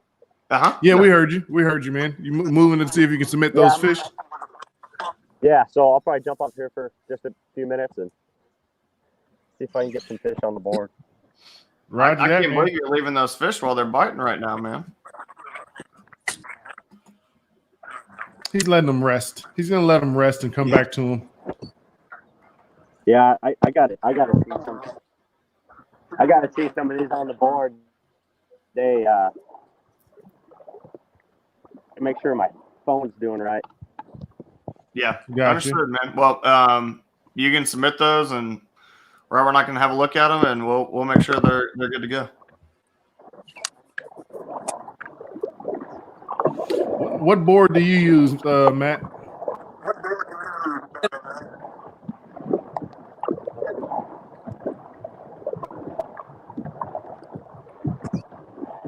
Do you hear me? No, we didn't hear you. Didn't hear you. Catch board. The carbonate or the metal catch? Well, I'm using the metal. I got a couple carbonate backups. Got you. I haven't used one yet. Do you have a preference, or it doesn't really matter? Doesn't really matter as long as you guys can read it. I haven't had any complaints. Got you. Yeah, the carbonates are the easiest to judge on, and the reason I really like them when they will let you use them is that the fish will actually stick a little bit to the carbonate ones. So when you want to manipulate their tail fin, it stays rather than on the metal. They keep wanting to slide back, and then you get into hand too close to the tail, all that stuff. So. Yeah, I've gotten pretty good at pinching the tail and not touching that fin. Yeah, well, we've had our fair share of tail drama in Texas, as we always do, because we've got 8 trails with 8 different rules about it. So Yeah. we've that I couldn't see. I mean, I ain't gonna say I couldn't see because I love to fish and I love to tournament fish. So if I lived there, I'd have to deal with it. I'd have to do it, but I just don't. I would get so enamored with if I fished multiple trails and every last one of them had different interpretations of the rules, and I'm just like, come on, man! Like, can't you tournament directors on all these trails talk to each other and let's figure out a common set of rules that we all agree on? we have that discussion pretty often, man. Oh, I think Conant. I think Matt's hooked up again. Just a big gator. Oh. That wasn't a bad little pick slime dart. Yeah, slime dart. I like that. Gator. That's what I call them. Yeah, I heard you. I was like, you call them gators, huh? Yeah. With an A. With an A, Gator. I got you. Let me hear you say car. Ah, I love it, dude. I got a friend who's from New England. He's always Kai. I love it. yeah, we got our own alphabet up here. That's true. And you got a bunch of Bobs and Jims. Well, in the shipyard at least. I don't know about out in town.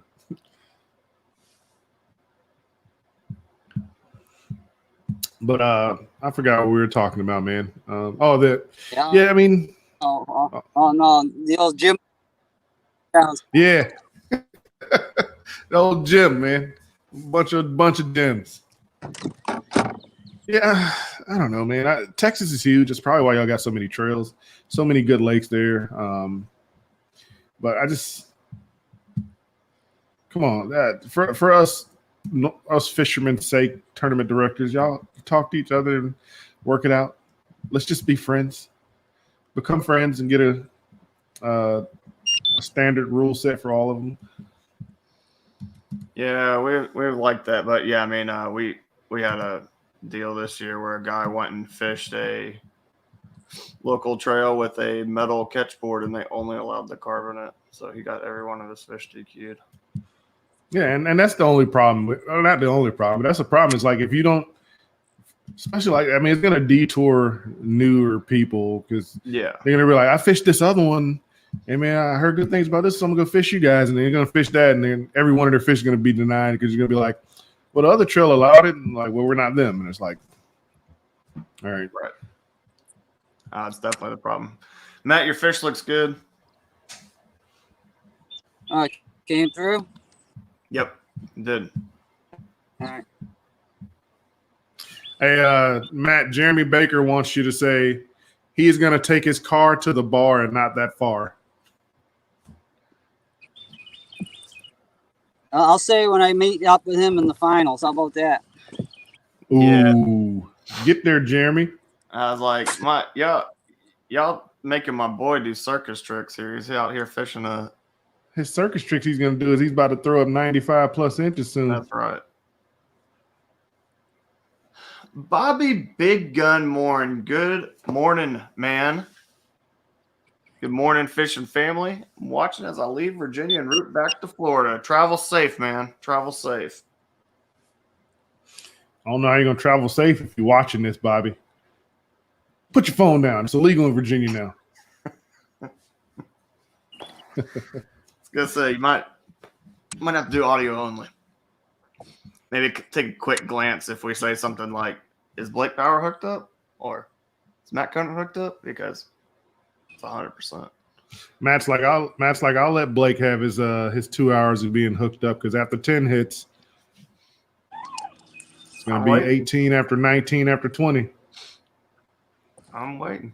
You gotta find him. You always do, man.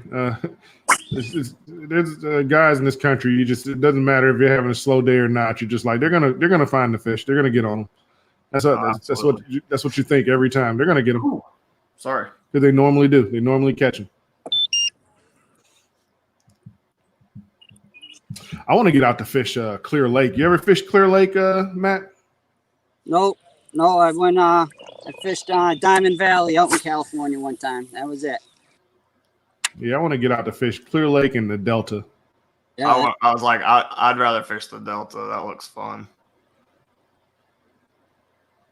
Not that Clear Lake's bad. I watch all them Greg Blanchard videos on the Delta, and that looks like a good time.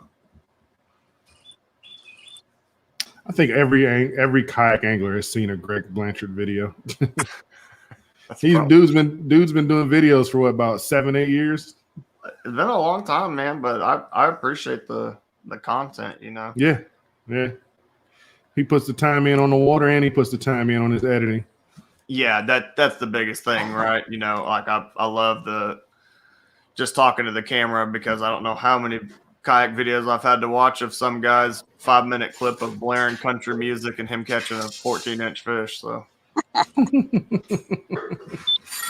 one or two of them might have been mine. That's true pain and suffering right there, man. I'm gonna tell you guys a funny story real quick, man. Back when I first got into kayak fishing, which is I think it was like 2011, 2012, I bought a Malibu Kayaks Stealth 12.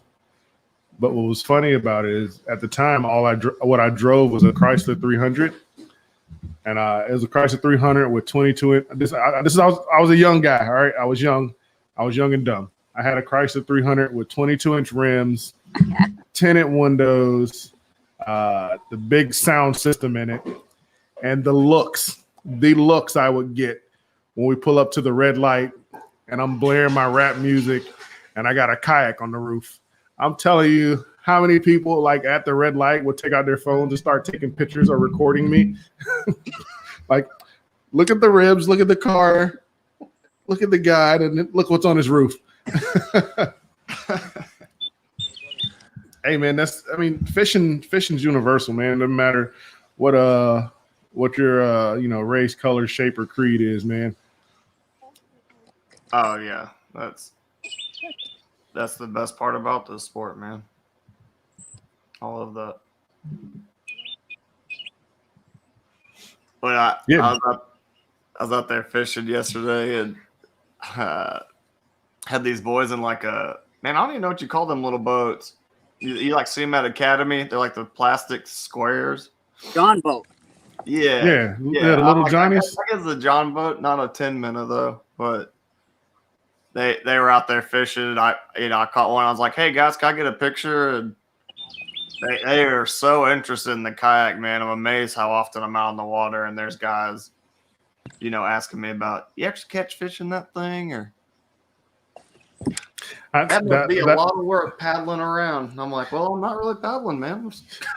That's a question that I always found interesting. Nah, man, I'm just out here trying to catch fish in it, and I don't catch fish in it though.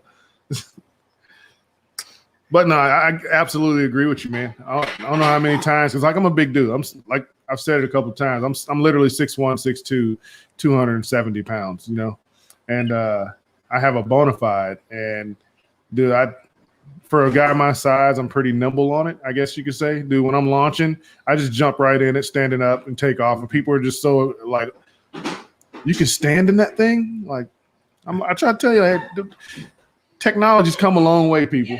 Mm-hmm. All right, so the technology in these kayaks now are ridiculous. All right, you got the Hobie 360 with this drive. It turns 360 degrees. You have the rudder with it, so you can literally turn that thing on a dime. It's as stable as a boat. You got the Titan out there, which is like standing on solid ground when you're in that thing. You got the new canoe Pursuits. What's their new one? The Unlimited. Yeah. I think it's what it's called. Yeah. Unlimited. That was helped designed by the guys from the team New Canoe. Man, the technology in these boats is just getting crazy. So like, I always loved when you're at the ramp and people are talking to you like, "Oh man, you really got that thing rigged out," or But when they ask you how much it cost, like how much it is, they're very surprised by the price. Yeah, depending on which brand you run, some are more expensive than others. But Yeah. They had a big boat tournament on the lake I was on yesterday, and I got back to the ramp, and the good old boys were sitting there having a chat, and I mean, they gotta say something to you when they see you in the kayak. And yeah, I said, "Did you have a good day out there, buddy?" I was like, "I did, man." I was like, "Had a fun tournament?" And they were like, "Yeah." And they were like, "I mean, what did you catch 5 today?" And I said, "Yeah, I did." And I was like, "I think my best 5 probably weighed 20 pounds." And they weren't having it. They didn't believe me. So I had to get out the camera and show them. Then they were like, then they had like 50 questions for me about it. They couldn't believe it, man. Yeah. I was like, you can catch some fish in this thing, man. I'm really, I think it's probably my favorite thing to do in the kayak. I mean, I told you I love flipping, but man, they're so quiet. I'm amazed that sometimes I'm 2 or 3 feet from something I want to flip to, and I flip down and just hook a fish. Fish on, man. Like they're just you are so stealthy in that thing. Yeah, man. Jeremy Baker.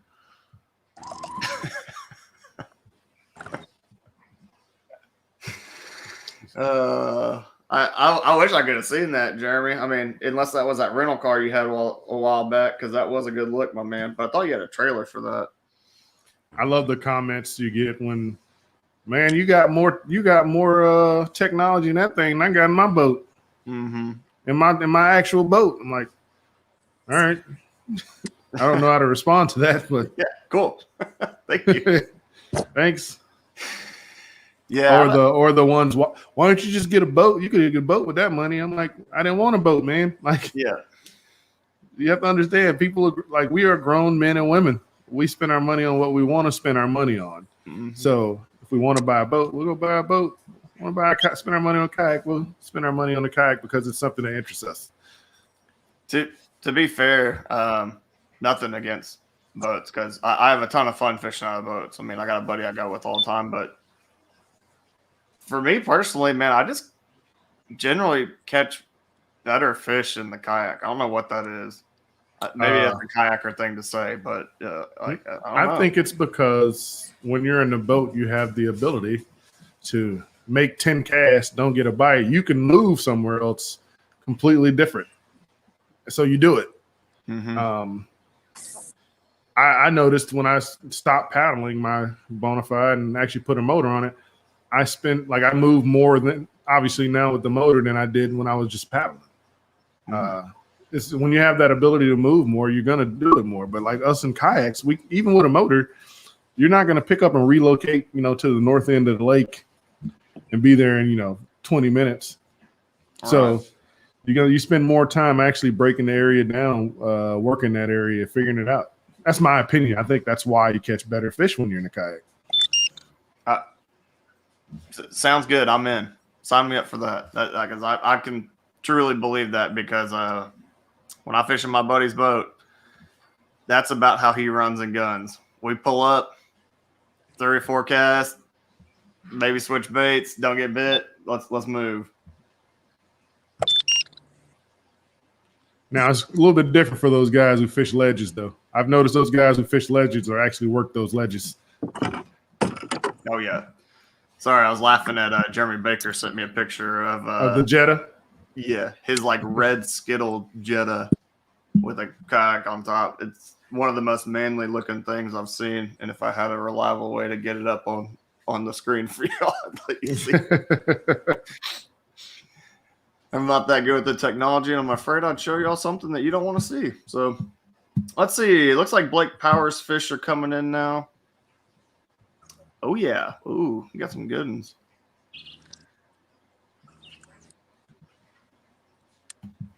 We'll give you guys a score update, but we're waiting on Blake to get some service to actually get his picture submitted. He's got some in. I'm just having to. God bless. Sorry. Bless you. Thank you, man. I've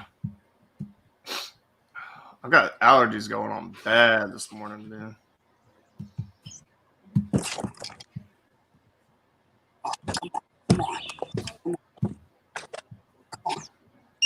Get out. Get out here. Get out. Oh. Yeah, I'm still on it. Can you give me some coffee back? Conant hooked up. Biggin. Oh, you got a big one? Oh, yeah. That's what I'm talking. Okay, he's getting pumped. That's what I'm talking about right there. Oh, look at that. Look at that humpback beast. That's what I'm talking about. Oh, my gosh. Great. Good job, man. Getting in the boat. That thing has got some shoulders. Yeah, it does. Hey, go ahead and get that thing measured. Nice. That I was fish sitting here judging Blake Powers' photos, and I was like, what is that sound? That fish seemed angry. Oh, he was angry. He was in the thick shit. All right, I'll be back. Yes, sir.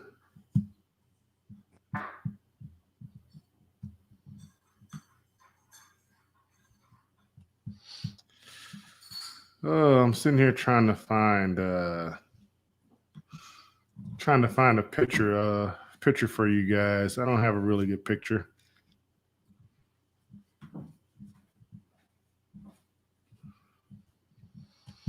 but I have something that shows it a little bit. Lake Power is putting together a very, very solid bag, and we will show you guys the scoreboard once we get. You see that? That's the beast I was telling you about, man. Hold up, I gotta see this. Oh yeah, with the kayak on the roof, man, the rims, man. I was young, bro. Hey man, I like it. And nice redfish too, man. That's what I cut my teeth on. So. BP's back. We're back. You get those fish submitted. Got back to the spot yet? Looked like everything went in all right, so I'm gonna. I have them all, Blake. They are all good. Awesome. I wanted to make sure because my phone screen was just doing all kinds of crazy stuff. So yeah, let's get back on them. Well, right now you have 91.25. Oh, I didn't know the bag was that good already. Your small is a 16 3/4. That's what you're working on, Colin. And then after that is a 17 1/2. I just want to let you know before you catch one and you're like, meh, and throw it back, and then you realize I could have used it.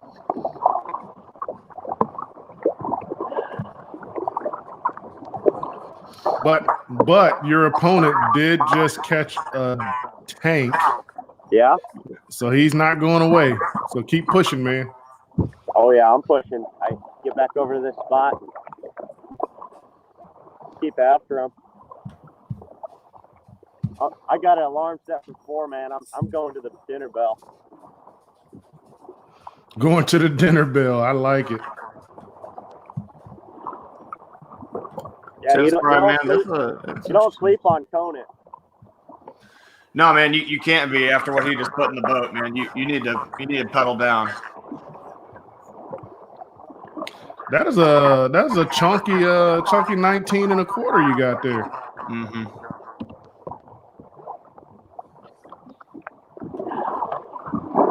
I'm wondering if that last fish Conant caught. I think you said it, man. It looked a little humpback, man. And sometimes when they shaped like that, it really hurts their length. You know, it's that nightmare fish we're talking about. It weighs 4 pounds and it's 18 inches long. Tim Spry said he likes to fish bass boat tournaments and kayak tournaments, so he doesn't get burned out between both. Man, that's a great way of looking at it, Tim. I didn't even realize you chimed in. What's going on, Tim?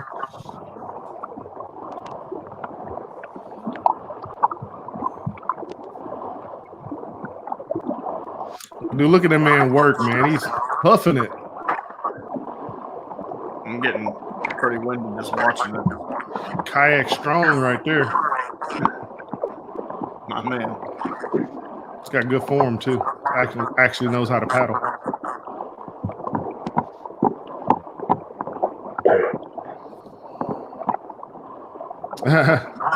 Yeah, Mr. Terry Brundle. I wasn't lying about that car, man. I turned a lot of heads because I had the kayak on the roof. I didn't care, man. They got me out in the water to fish. I didn't care. I wouldn't have cared neither catching redfish like that, boy. Ooh. Dude, I love redfish. It's my favorite one. Eric Power in the chat. Is that your dad, Blake?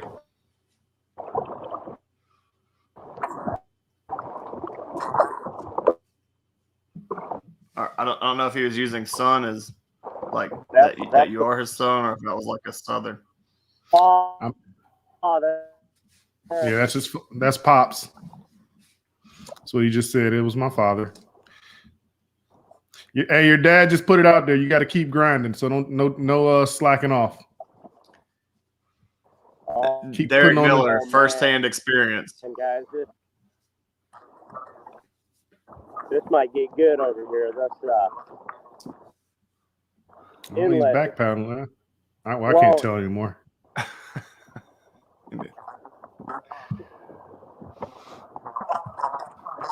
inlet looks good. Nancy Conant, you might be right. Conant put a good one on the boat.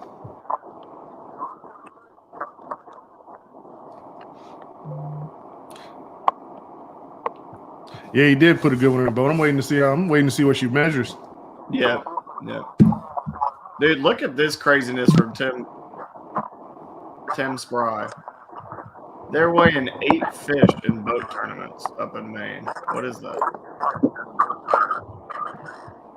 Y'all do 5, right? Right, Rob? I've only ever been in a 5 bass or 5 bass tourney.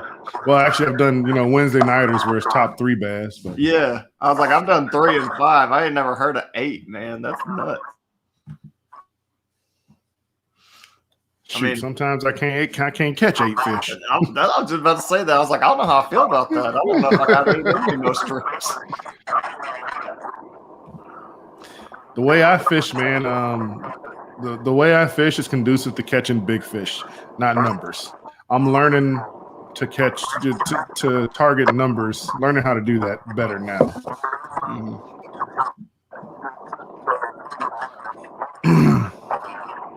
Boy, Blake can pick up where that crankbait bite left off. He's gonna be getting good in a hurry. Speaking of that, man, let's talk about the difference. The difference in single day tourney. Is that a little dinker he's got on? Yeah, that's a perch or something. Yeah. What is that? A perch? Little striper. Little striper. It's,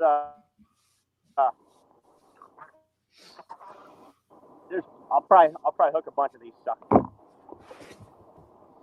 Throw a couple of them in. Throw a couple in the cooler. Hold on. All right, man. What I was getting at was the difference between your one-day tournaments and your multi-day tournaments, man. It's if you're getting into it, the Hobie tournaments are always 2-day tournaments for the most part. Blake just flipping fish in the boat.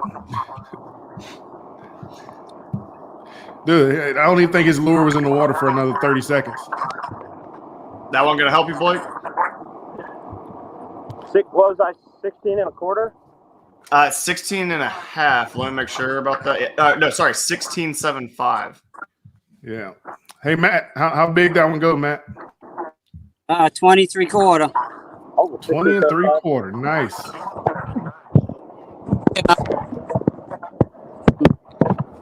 Have you been able to submit any of your fish, Matt?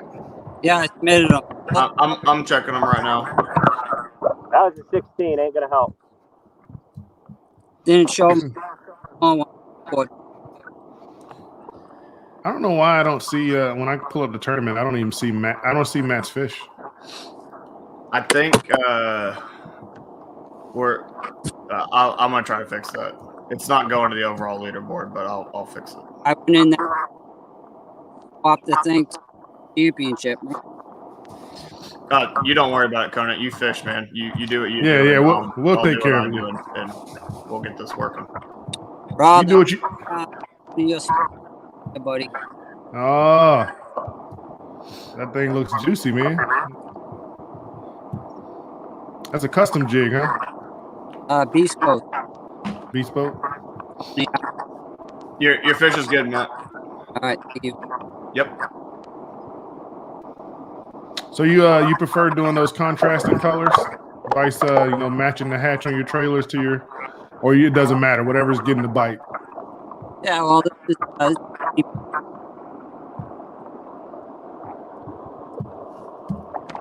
didn't work.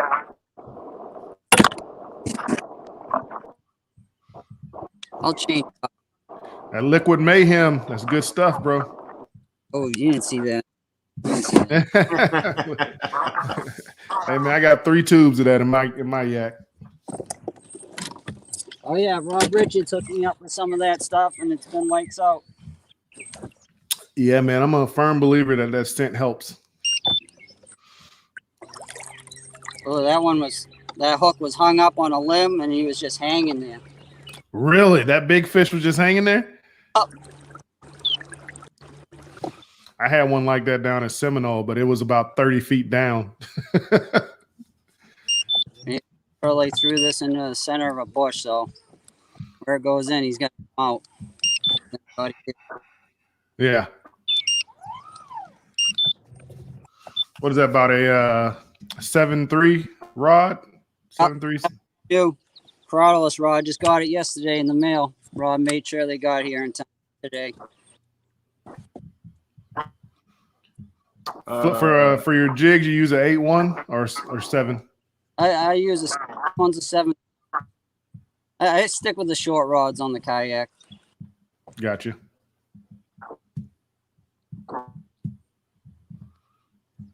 See if there's another one in here. That'd be nice.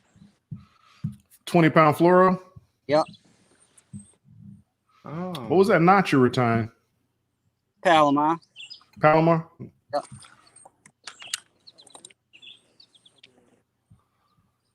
Okay. There you go. I got it all fixed. All right. We're good. That's why we pay Blake the medium bucks. Medium. I'm gonna have to talk to Greg if those are medium bucks.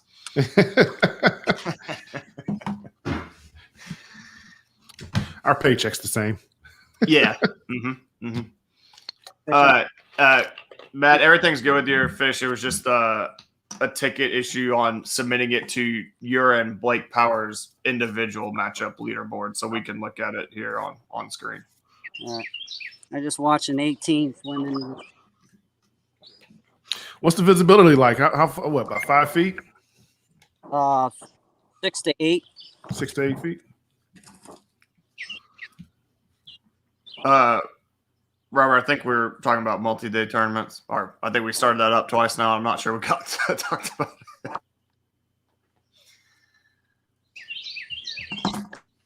Yeah, you seen that one? That one was a hunchback. Oh.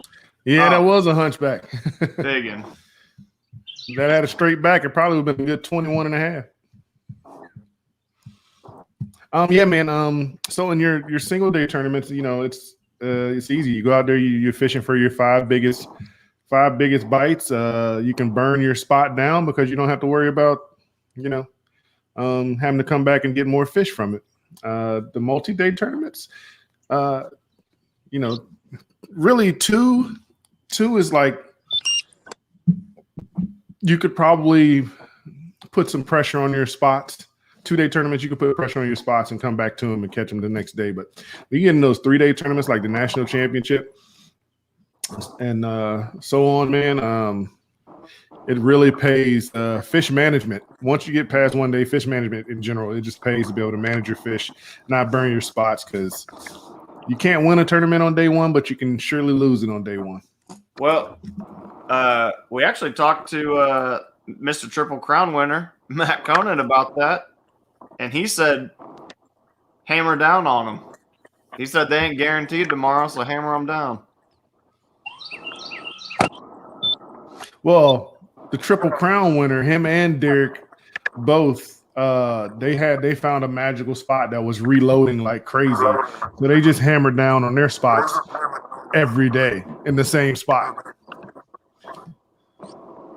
I actually got their Latin longs from that spot. So if I ever go back to Gunnersville, you might find a bona fide sitting in your hole.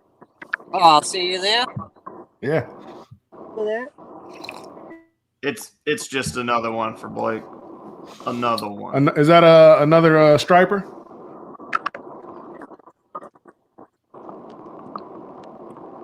Looks like either striper or panfish.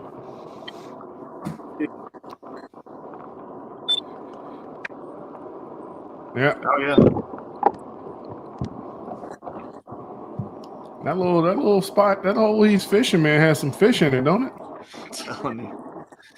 Telling you, I seriously cannot remember the last time I went out and had 5 fish on the boat before 8 o'clock. I don't know why.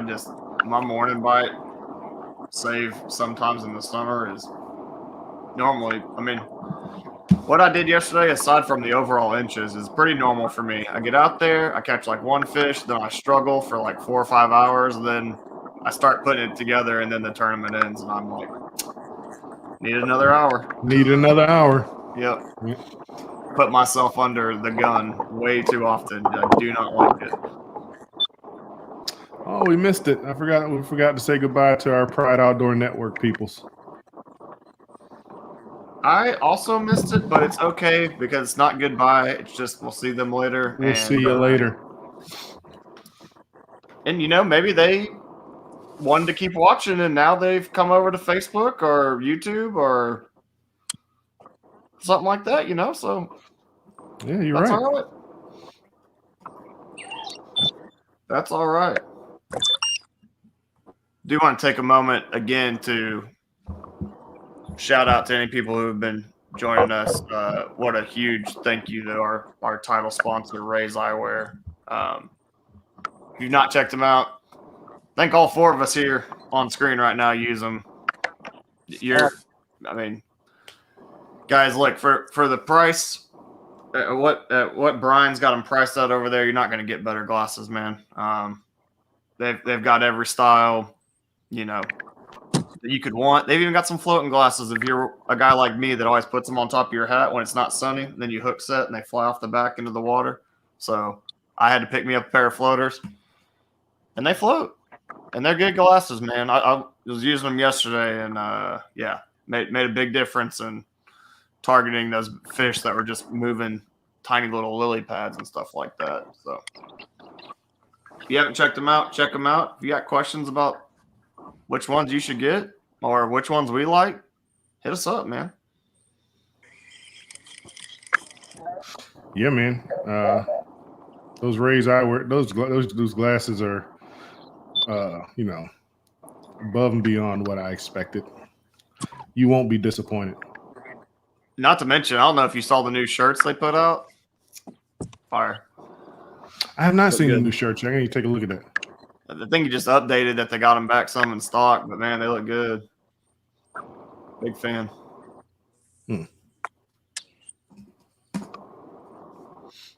And the hat that I got from there fits my hat, fits this bucket head, and I think I wear like a 7 5/8 hat. So if it'll go over this dome, it'll probably fit your head too. Dude, I got a pretty big dome myself. Dude, straight watermelon head, man. Just got me I used to have all that hair, so big heads are in. Things were really bad. Big heads are in, man. Oh yeah, it's just big brain power, man. Yeah, man. Keep telling yourself that. All right, peanut head. Y'all almost made me spit my coffee out. Yeah, plug my phone in.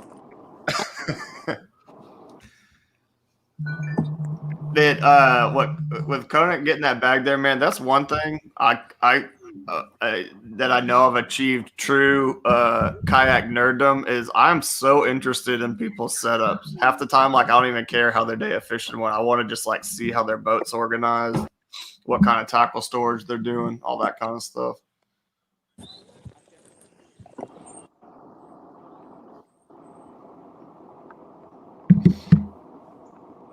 Rodney Kennan, I'm rocking 3 pair of the Rays myself. Great glasses, Rodney. I agree, man. Liked them. I think I've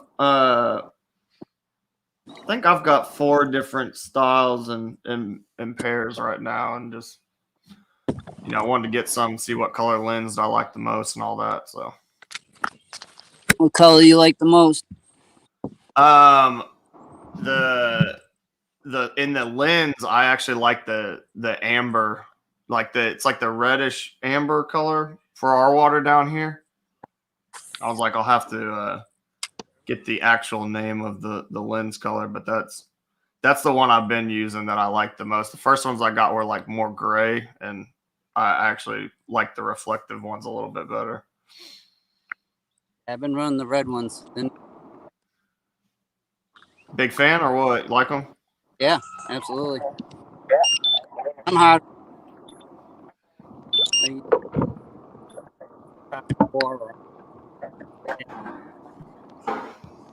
Rodney Kennon's got a question for Blake Power. Where is he fishing? Oklahoma? Question mark. In Blake, Missouri. Missouri. That's the lakes the 3 lakes you were telling us about in your interview, right? Right. Yep. Northeastern Yeah. Missouri.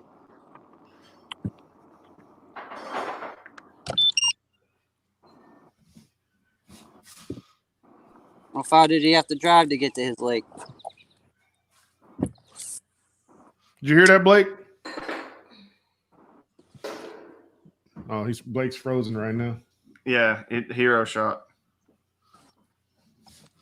I need to get one of you guys frozen when you're flipping a fish in the boat. Right.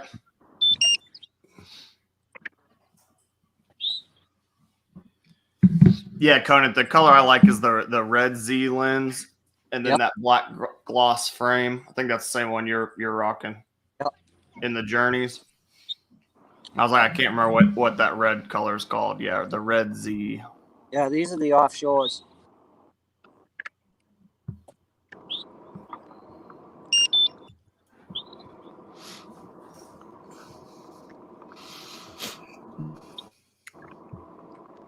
Oh, we got Blake back. Hey, Blake, Conant had a question for you. He wanted to know how far you had to drive to get to your lake.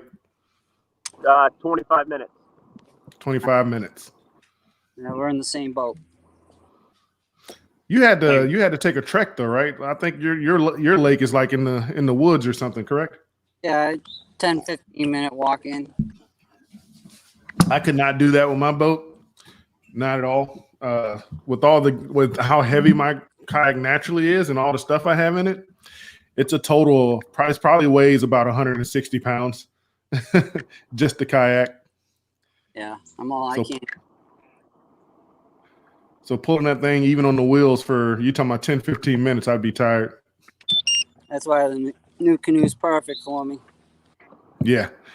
Another what was that, a crappie, Blake? What?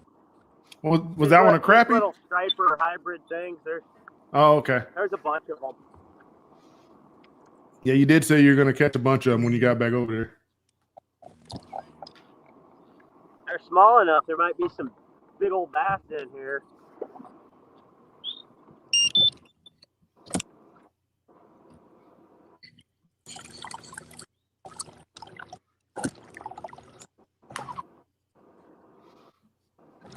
I'm sorry about that, y'all. The missus came in and she was like, "Hey, there's like something in the house is bad. It's beeping." And I was like, "Really?" And she was like, "Yeah, it's like a dee. I was like, "No, that's Conant's motor guy." And as soon as you said, "Is there something bad?" she hears about, I was like, "Yeah, she's hearing that motor guy." I tell you what, that's the only. I mean, I get it. I get the purpose of it, and it's a good purpose. But that's the only thing. If you can find a downfall besides its performance in the grass, but you can get a grass prop for it. Is that beeping, man? Every time you hit something, and the bright lights on it. When you're fishing, when you're doing some night fishing, and you have to have your eyes adjust to the night. Mm-hmm. The bright lights on that trolling motor make it a little tougher, especially when you're on it. If you're not on it, it'll shut down the lights and just blink every once in a while. But if you're using it, it's like somebody turned on the lights. And now you're permanent. What was that, Matt? That I colored mine in with a permanent marker. Oh, did you? Smart. I might do that too. Yeah, man, I love going night fishing, but I don't rock a trolling motor on it when I go. I just put my 360 light on and that's it.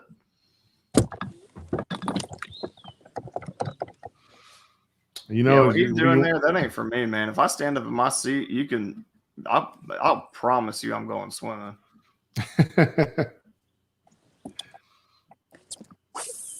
Dude, when you're night fishing, you need that depth perception.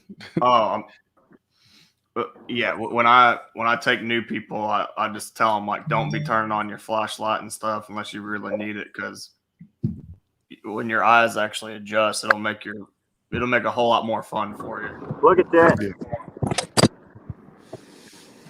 Oh wow. Milky. That running water is probably fish just stacked up right there.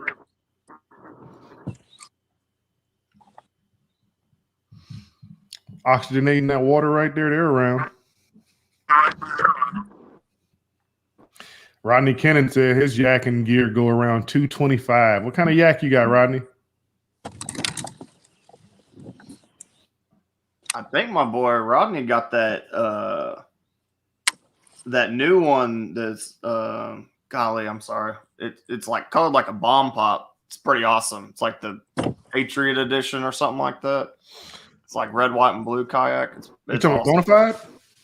I think so. All right. So he's got the Patriot Bonafide? Yeah. There you go.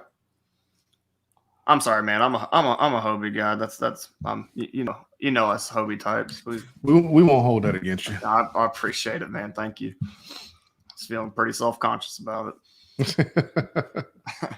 Jerry Baker, have fun, fellas. Rain stopped here. Time to fish. All right, man. Well, I hope you put up more than 78 inches like you did yesterday, homie. Not taking a shot at you. You know, just I hope you have kept big. Man, Mac just looks like a professional. Got the shirt tucked in, the belt's on, the Rays eyeglasses on. Just a constant professional. First time for that. We need to get you a big Texas belt buckle. I was just thinking the same thing. Cowboy hat, big belt buckle, dude. You're perfect. On it. Making a move, Blake? Just 100 foot up the bank here. Gotcha. Man, how y'all be wearing tennis shoes in the kayak? I don't know about all that. I'm barefoot always. Have you seen my feet? Never. Well, no, but are they for purchase somewhere on the internet? Do we need to know about that? Or? Nah, I don't want nobody seeing them things. You gotta stop hitting me with that mid coffee sip, man. I'm gonna color this screen brown. What was that, Matt? We don't want to get on the shoe topic. Oh, that's a thing, huh? Oh, wait. Really, Matt? Really, Matt? That's where we're gonna go? Yeah, we're gonna talk. We ain't gonna talk about shoes. We're just gonna. That's right. I'm trying to avoid that. We're just gonna speed right past that subject, Blake Knight. Sorry, man. All right. Well, team flip flop barefoot gang. I know where my people are at. Nah, I rock Crocs, man. Oh yeah, okay, that's fine. I mean, maybe not as a life choice, but in the kayak, yeah, you know that's. Yeah, I only rock them in the kayak. Okay, all right. Okay, all sir. Yeah. I was like, hey, in the house and in the kayak, I'm okay with it. But if I see you in them with like out to dinner or something on, you know, I might have some judgment. Robert makes some serious shoes, man. I guess Robert's got a little shoe story. You're gonna have to tell me later, man. Yeah, that was your frick to your frack who made that comment. All right. Mm-hmm. That was old DB himself. It's from last year's team tournament, man. I put out a video. We know it's you know. It's a touchy subject. I put out a video talking trash to Derek. Our team name was Big Fat Sledgehammers, and I put out a video talking trash to Derek, and his rebuttal video. He called us the Big Fat Shoe Cobblers or something like that. Something like I saw that man. video where he threw something in the garbage, maybe. Yeah, he took the hammer and put it in the trash. That was good, man. I wonder who helped him with. I wonder who helped him with those ideas. Ooh, Dave and that would Buster's obviously be big brain Conant. Dave and Buster's didn't come up with that on his own. Nope, Derek's all on his own. Yeah. That was a good one. Definitely was. That was perfect rebuttal, actually. He usually doesn't start it, you know what I mean? He usually comes back at somebody that starts it, so I'll give him that. Well, DB's got a lot of people starting it then because that's about the only post I see of his are either fishing picks or clapbacks. You know, everybody wants to know the best, I guess, right? That's It's what they true. say. It is true. And you can back it up, so. It was fun. It was fun though. I'm going to put the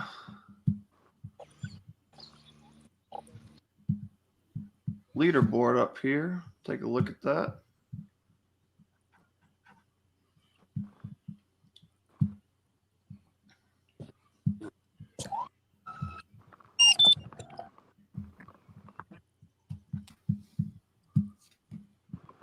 Just for y'all to see. Blake Power with the 5-fish limit going 91.25 inches. Got some room to cull. 16.75 is your small Blake. 17.5, 18.5, 19.25, and a 19.25. Look at that humpback beast, man. Yeah, I was like, I wanted to show that fish. Conant, 2 fish, 33.25. Got plenty of room to grow. Big one there. More of them would be good. That girl probably went about 5 pounds. Around there. Yeah. She was wide, man. Yeah, man. Big fish, big shoulders. It's crazy that you got her. You said that hook had hooked into a log and she was just hanging there. Yep. That's when you got to get up in there and get her real quick. Oh, yeah, full steam ahead with the trolling motor right in there. She come on that wacky rig? Nope, jig. Jig. Oh, that's right. That's right. I watched you catch her with the jig. I was like, I think that's when he got his jig hung on the limb and went in there and scooped her up, scooped and scored, as they say. We got another tree coming up here in a few hundred yards, so pull one out of there too.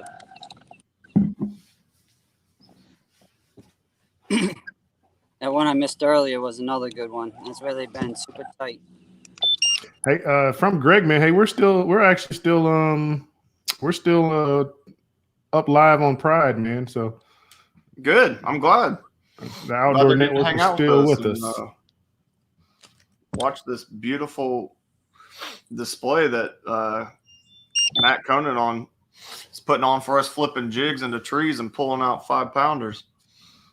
And Blake Power wasn't no slouch this morning. If y'all missed it, man, he was lighting it up. I mean, we couldn't get the screen off of him long enough for another fish just to be coming right back in the boat. So.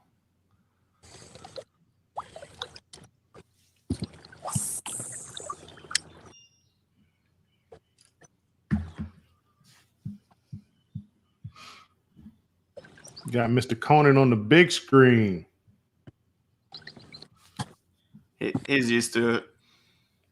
Yeah, he's used to the spotlight. Uh-huh. Hey, if you knew me, you would know I am absolutely not used to the spotlight. He's used to the spotlight. You should have seen him when he was accepting all his prizes at the NC last year.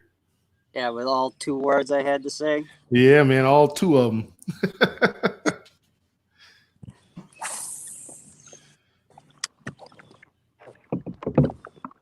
You know, off guard, you know what I mean? I didn't prepare a speech or anything.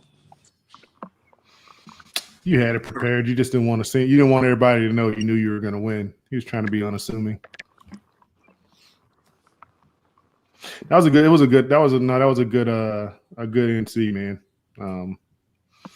Had the drama, had the fish catches. It was good. Yep. And it's Gunnersville. Anytime you get to fish Gunnersville is a plus. So I've never fished it. It's definitely on the bucket list. I've yet to have a Gunnersville day on it, but I've caught good fish out there. That's That's me on Fork. Fork's like an hour and 20 minutes from my house, and I think Derek Miller said it earlier. You go fish Fork because you know what you can catch, not because you're going to catch them. And I mean, I've caught some, 4 and 5 pounders on Fork, but I've not had like that Fork day. Just crushing them like that.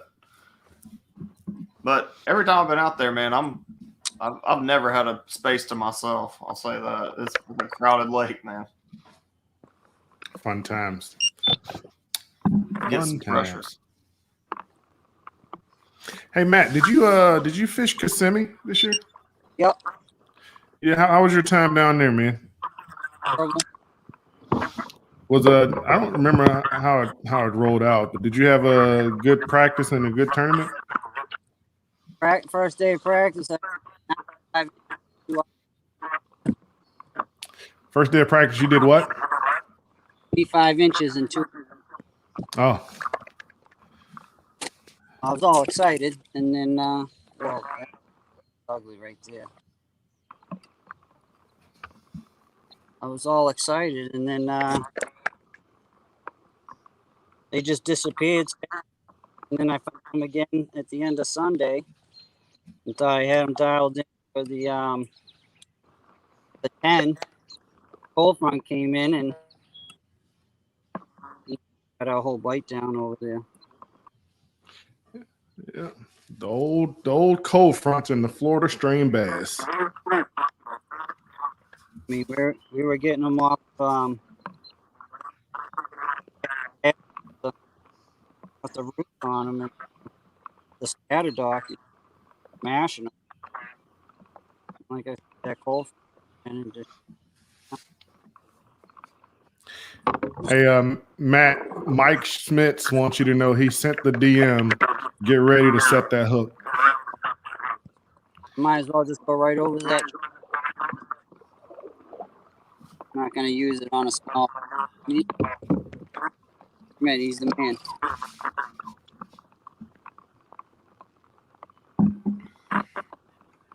Well, Blake Power his bite seems to have slowed down a bit. For a while, man, it was every cast he was swinging on a fish. Yeah, I actually saw him flipping a piece of plastic while ago. I was surprised to see him put the crankbait down, man. Crankbait bite done died down a little bit, Blake.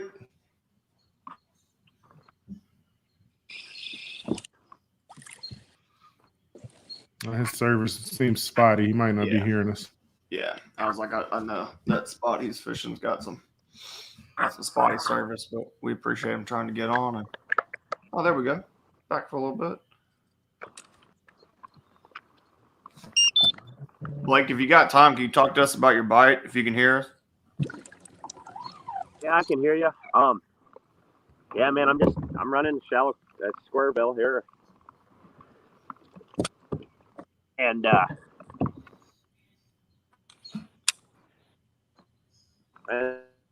they're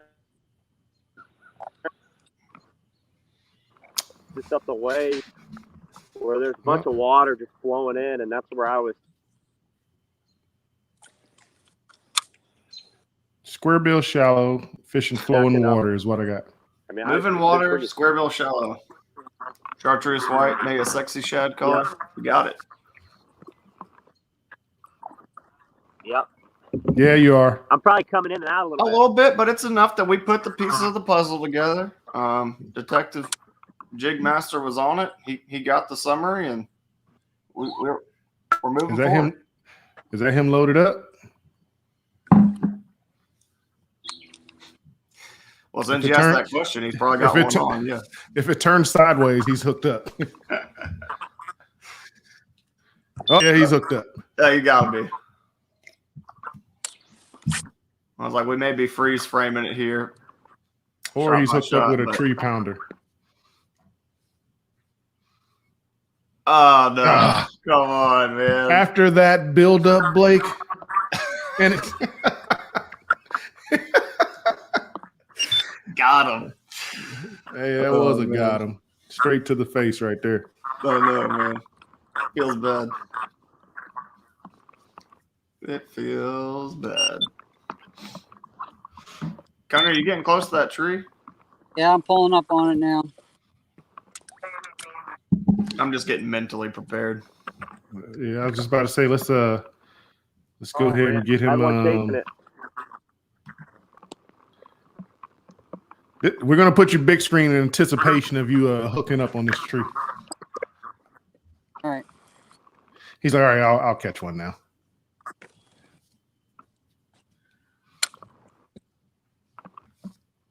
I heard Power say he had one fall it all the way to the boat. Chasing after it. What are your water temps up there right now, Matt? I got 74, Oh, that's beautiful, That- man. and it was 80. On last Friday, it was 80, and then I fished Sunday, and it was 72. Now it's gone back up to 74.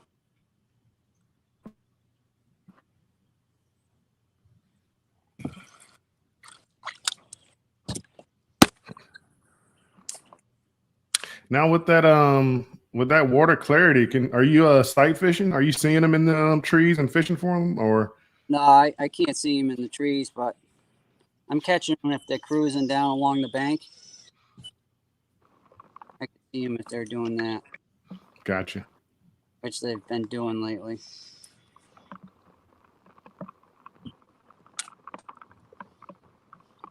Seems like just you could hit the tree and do nothing and come back an hour later and get 3 off of it.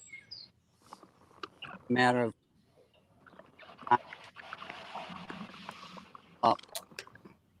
You're right. Oh yeah, it's definitely that timing thing, man. The best anglers have that innate instinct, man, for they're in the right place at the right time, man. They figure it out and they get there. Yeah, absolutely. like I said, that last tree I was at, when I went back after I got that big, pitching at it, and I saw like an 18 swim into it. So Mental note: come back to that tree. 2-3 times. Go back. I missed it one morning. Yeah, I saw early. I remember earlier when you missed one, and you're like, "I'm gonna have to come back to that one." Yep. Well, BP's hooked up.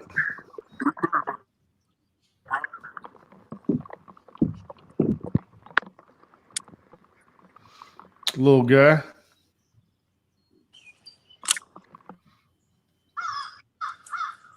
Yeah, that can do the confidence some good though. Let you know what you're doing still.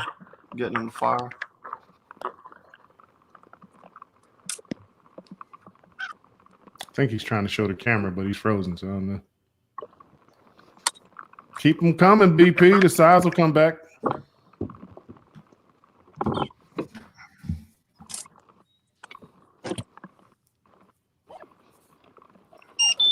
And that cloud cover Conant's got wicked looking. Yeah, it is. Came back in. Said it was going to come in and out. Doesn't seem like you have much wind, though.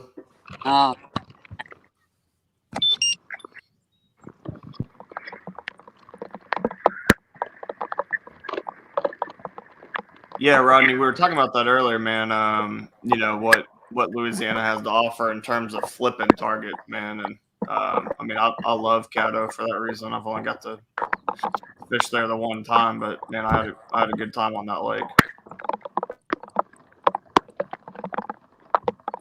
No shortage of trees, that's for sure.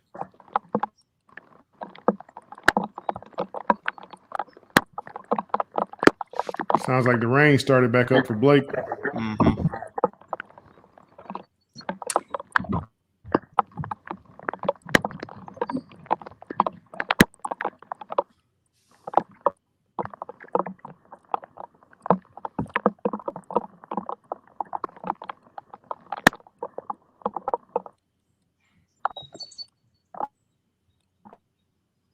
That one ain't no tree pounder. That's like a tree ninder.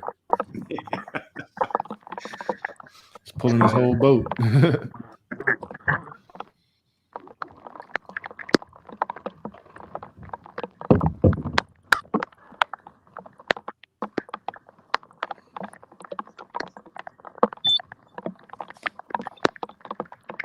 Look at the size of that tree he's flipping now. I was gonna say that was not what I was expecting. It's a fully sunken tree, man. Big lay down.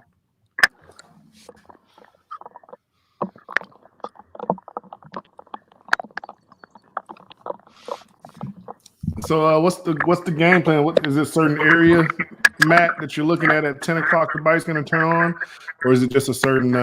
It's just a pattern that you're going to be running.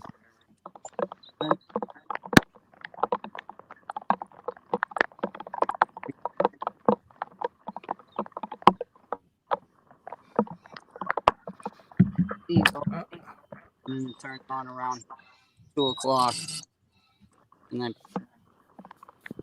100.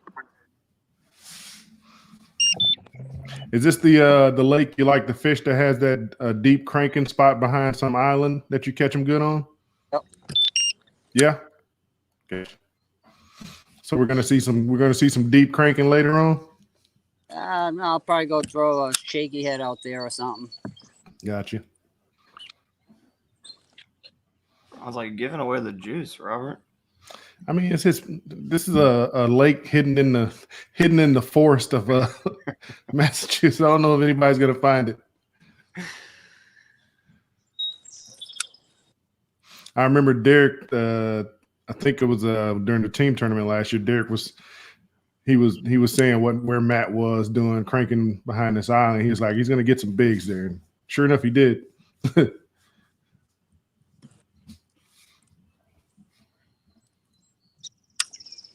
That's how some of them Northeast boys do it, man. Pretty spot on their predictions most of the time.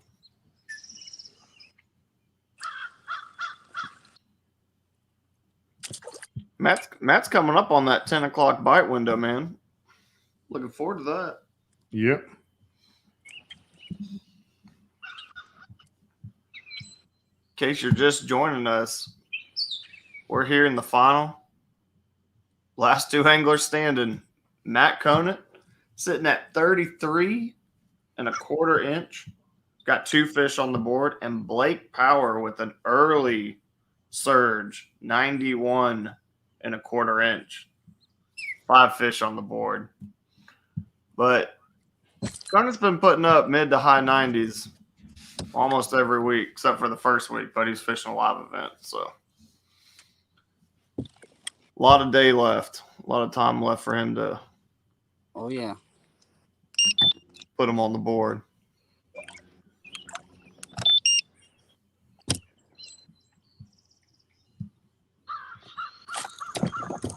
Oh, That was a gator.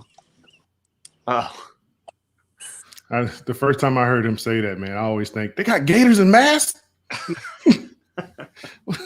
What is this, Lake Placid? do y'all have pickerel over there, Robert, in Virginia? Yeah, man. Yeah, we definitely got some some pickerel out here. Golly, yeah, we have those chain pickerel down here, like the real. Well, yeah, that's what we have is chain pickerel. Ours don't get that big though, but they got them on Caddo. So if y'all fish the NC, y'all gonna you set back on one and your line just goes slack. You'll know what happened. I didn't realize they were in there, and that morning I fished that tournament, I flipped a jig on a tree and I felt a thump, boy, and I was like, "Yes, sir!" And I swung and I just brought back slack. I was like, "What happened?"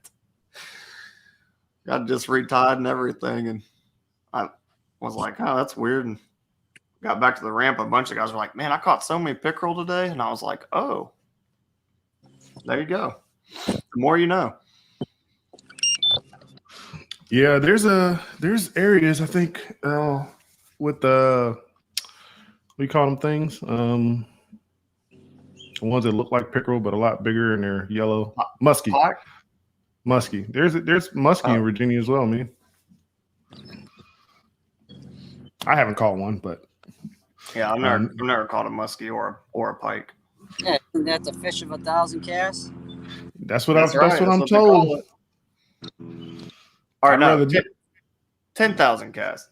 No, you're thinking of the land of 10,000 lakes. I thought that's what they called a muskie, was fish 10,000 casts? Just 1,000 casts? I don't know. I can't speak from experience. I don't know. I hear it's expensive to fish for them.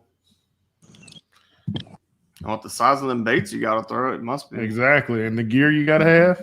Right. I mean, don't get me wrong. People catch them on bass gear, but you ain't going to catch no 50-incher on no bass gear unless you got a couple hours. Well, according to Google, muskie is nicknamed the fish of 10,000 casts. Oh, 10,000 casts. Right? Got my back.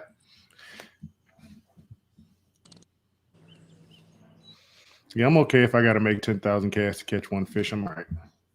I was like, I do that anyways. Come on, it's not that bad. Nah, Well, no, not normally, but you know, I have my days, man. I don't have those days. That's for sure. I don't even know if I can't say that I've ever made 1,000 casts in one bass fishing trip. No.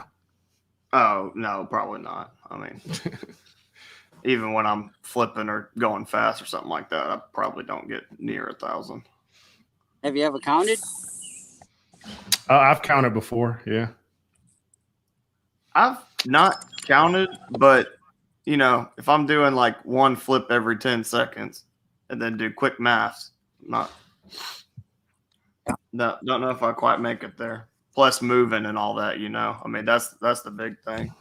Moving around the lake.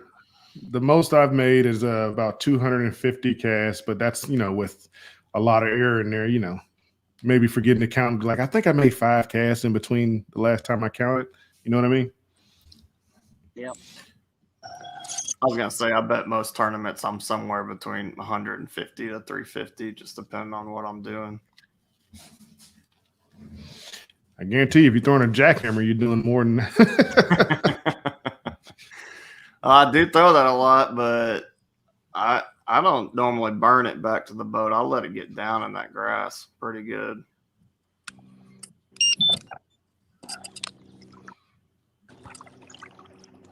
And I yo-yo it a lot. Yeah, I do. I do the stop and drop method. Mm-hmm.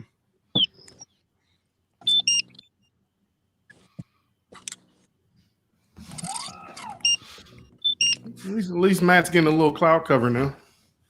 Yep. Yeah, man, he's getting a full cloud blanket.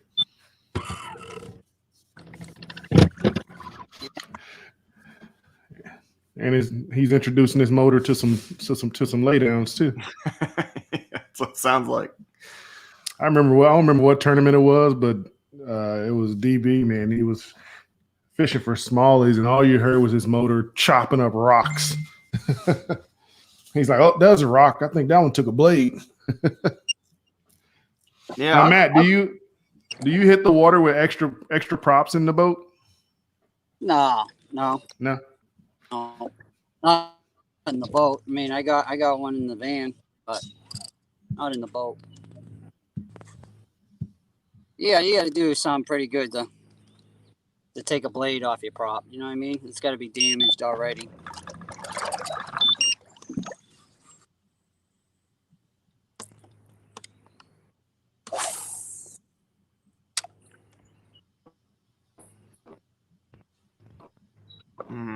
Blake trying to get some service, get back on here, but it looks like he's stuck in hero shot. So wait till he starts moving again on screen. All right.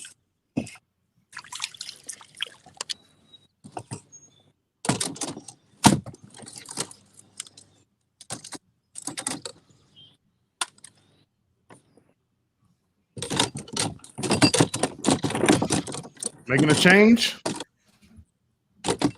Oh yeah. Whoa. Oh, don't, dude. If you take a dip on camera, You know, I don't think we've had anybody take a dip on camera yet that I'm aware of, anyways. Can't say that I've seen it.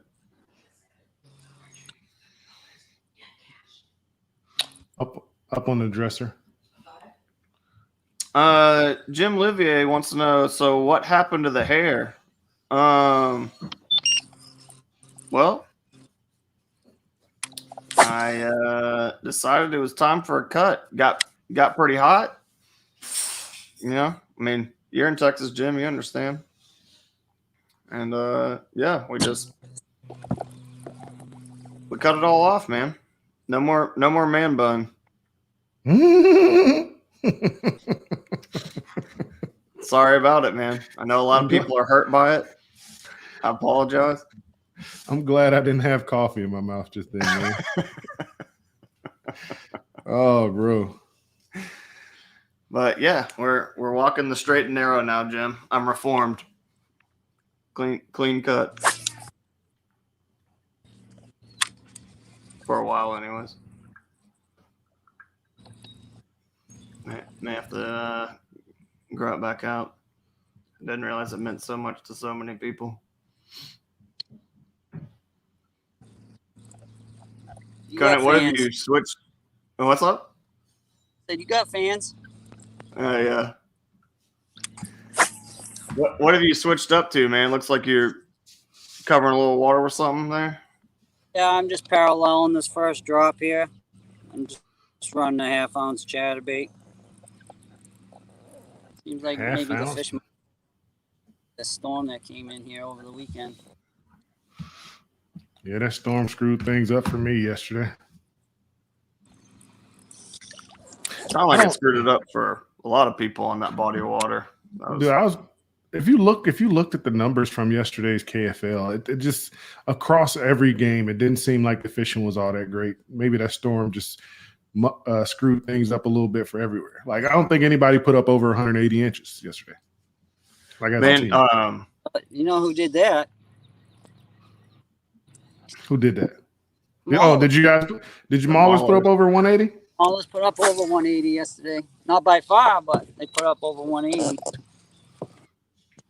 Well, you know, other than the Maulers, who's just their team's ridiculous. I mean, every team has great angles and every team has the ability to do it. But my point is, like, it seemed like that storm screwed the fishing up across the U.S. Man. I would agree with you, man. I mean, I know I did have a great day yesterday, but it wasn't what I was expecting at all. I mean, I thought that morning bite with the weather we were having, you know, some of the other guys fishing in East Texas and stuff. I mean, across the board, I think up until noon from the guys I talked to, we had like 4 fish between us. It was tough, man.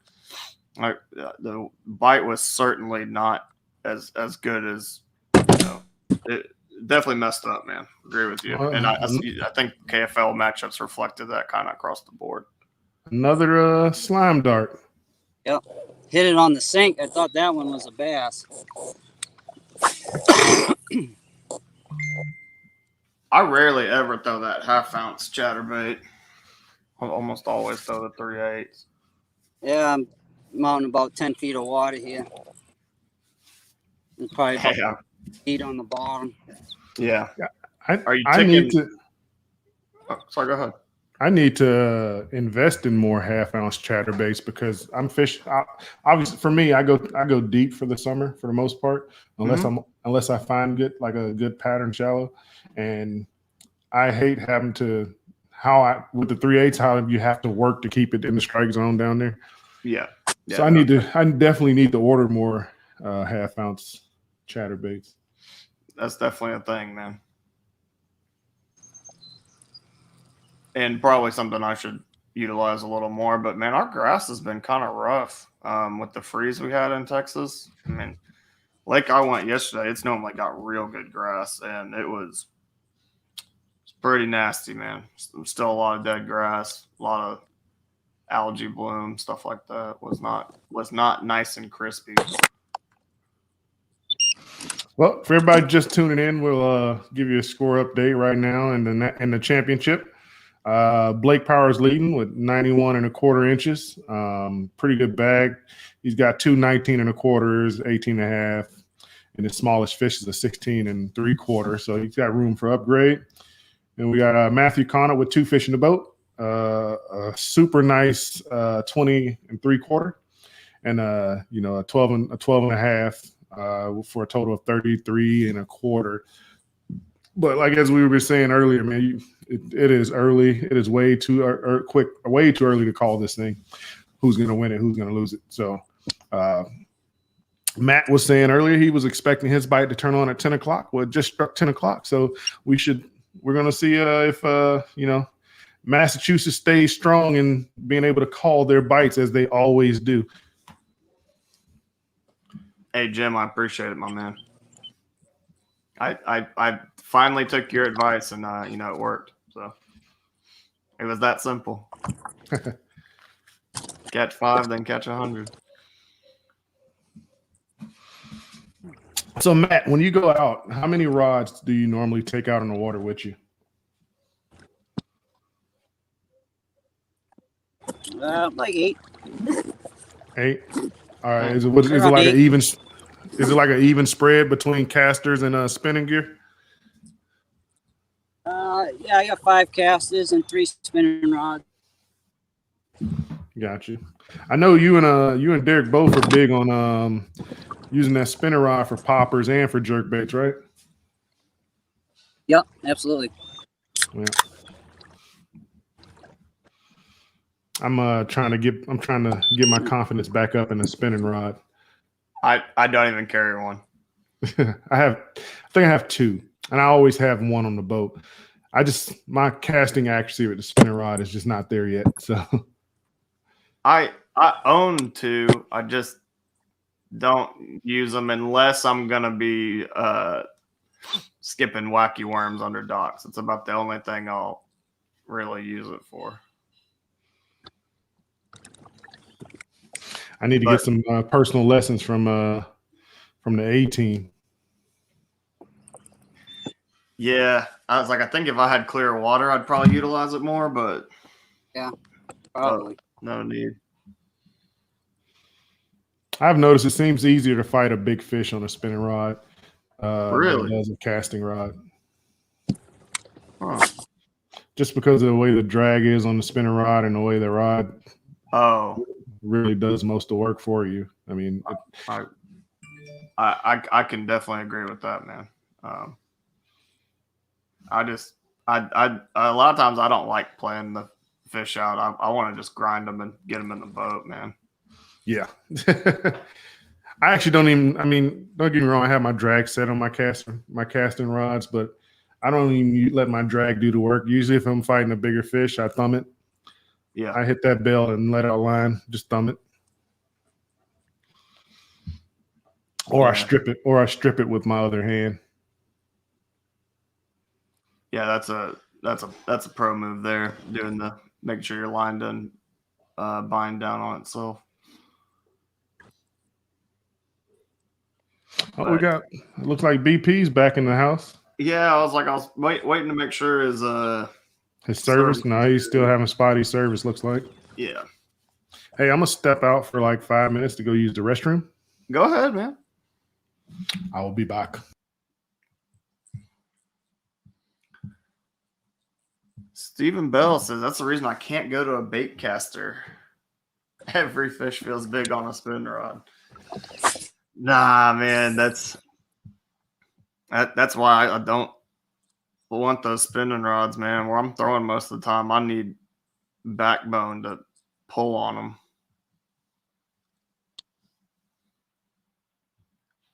And Jim, I hear you, man. Yesterday, what I was doing, I was flipping like 80-pound braid into that grass, and I had my reel set to max drag. I boat flipped everything. I didn't have my net. So I was letting my reel and rod do the work. Paid a lot of money for the rod, a lot of money for the reel. So time to do business, man.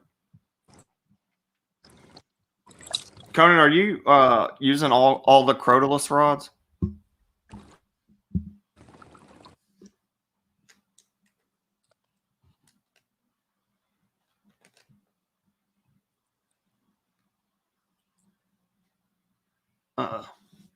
Might be having a little bit of a service issue there.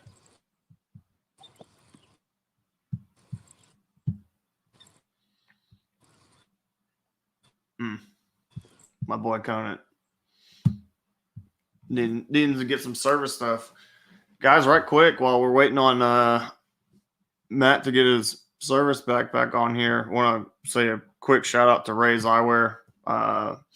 They're our title sponsor. We just really appreciate everything they do. And for y'all that haven't used their product or don't know what it is, they make amazing polarized glasses at a very, very affordable price. I mean, for how good they've been for me, you know, that price is well worth it. You can go to rayseyewear.com, check them out. If you have questions about the frames, lenses, we got tons of guys that fish with us that use them. Be happy to give you our recommendation or put you in touch with one of those guys if you have questions about them. So there's my man Blake Power trying to get some service back. How's it going? Good, man. How are you? About 2 hours off air. Were they good ones? Got that 18.25-inch upgrade. Nice. So with that pending, so if you caught an 18.25, your small is now a 17.5. 17.5? Okay. Thank you. Yeah, no problem. Of course.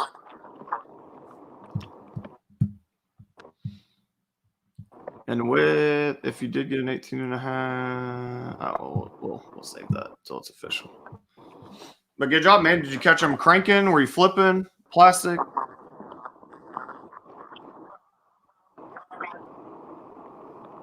What was that? Did you catch them cranking like you were earlier? Or were you flipping plastic? I'm still. Yep. I'm still throwing shallow crank. Little square bill. Man, keep it going.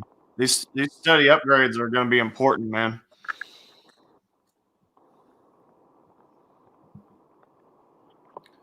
For y'all that may have just joined us, Blake Power got off to a hot start on a square bill bite, and man, he's just kind of kept it rolling. You know, he's having to sort through a lot of fish, but he's getting the quality bites he needs, and you know, he's whether, I mean, I know Conant is one of the most seasoned guys in terms of accomplishments and stuff, but you know, when you know the other guy's putting up 90 something, you know, the more and more that clock runs down, I mean, it can get to you, man. I mean, it gets to people. I'm not saying that's going to happen to Matt. I'm not sure he's wired that way, but it can make that doubt creep in, get stressful on you real quick. Especially with this being, you know, the championship. So this isn't just round one or, you know, some casual online for fun event they're doing.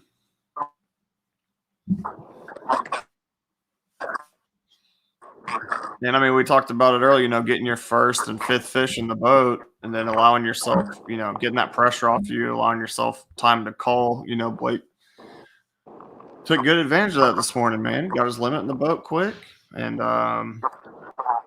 has been able just to go right back to his game and just, you know, relax, fish, not fish too fast. And those are things that can happen when you're competing, man. And that really is, I mean, I said it earlier, just in my opinion, the hardest part about you know, tournaments in general, bass fishing in general. It's all the self-imposed hurdles you're putting on yourself. I mean, a lot of times, you know, all the guys are good enough to catch fish. It's, can you stick to what you're doing? But Conant just got into his, you know, prime bite window, or what he said was his prime bite window. So we're gonna have to see, man. There's a lot of time left for this.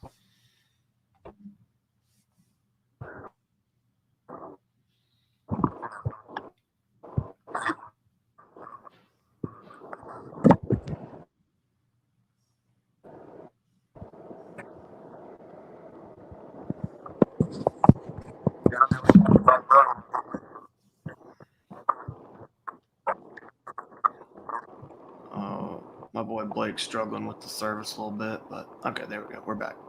And we're back.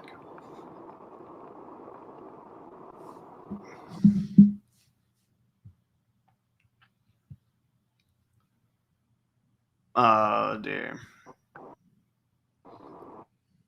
All right, we'll remove Blake for a minute. Guys, I'm going to... Oh, there we go. He's back. Nope, we're not back. Guys, I'm going to share this with y'all. We're going to take a look at the leaderboard here just so y'all can have a look, see what we're going with. Blake Power, 91.25 inches.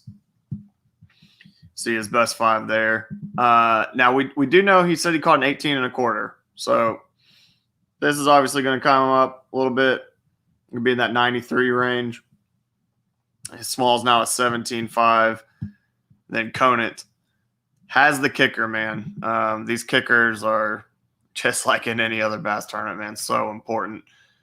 We'll have to call this, and then, but, put 5 on the board. I think there was a question in chat about what the purse was. Yeah, what's the purse for this? Bruce asked. Bruce, for first place, it is $12.80, and for second, $6.40. And if you're a previous champion, I think your winnings were doubled. And then there were also bounties for knocking out champions, stuff like that. Welcome back. Thank you. Did a dead spot or something there. Yeah, it's all good.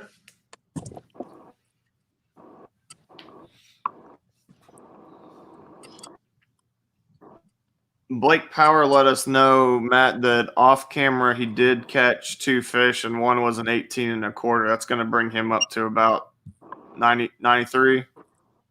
Cool, man. So Thank you. you said you wanted the updates, and I will provide them to you.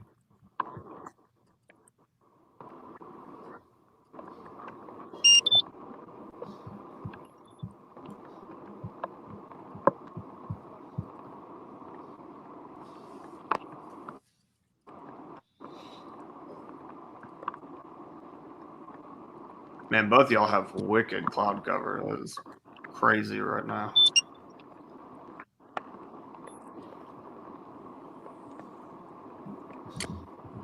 I forgot what that looks like. I'm going to get enough of that in Texas.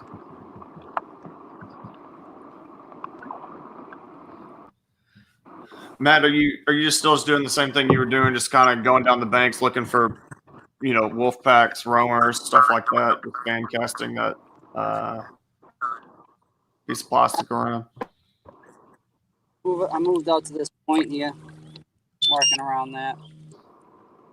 Gotcha.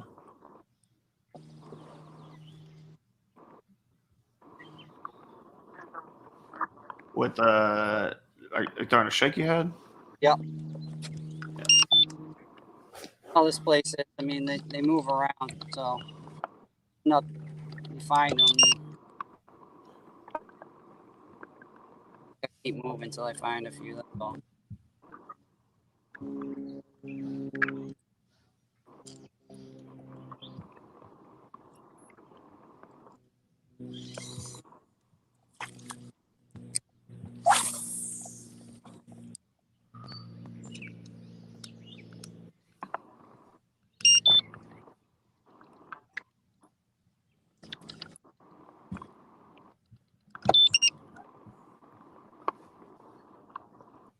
Oh, man.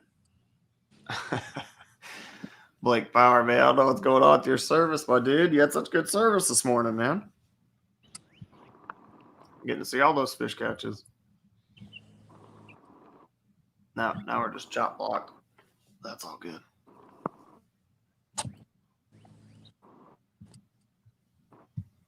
Come on, fish. Matt, I was trying to ask you earlier before you lost service. Are you throwing all crotalus rods? Yeah, I got a few randoms, but I'm slowly weaning them out.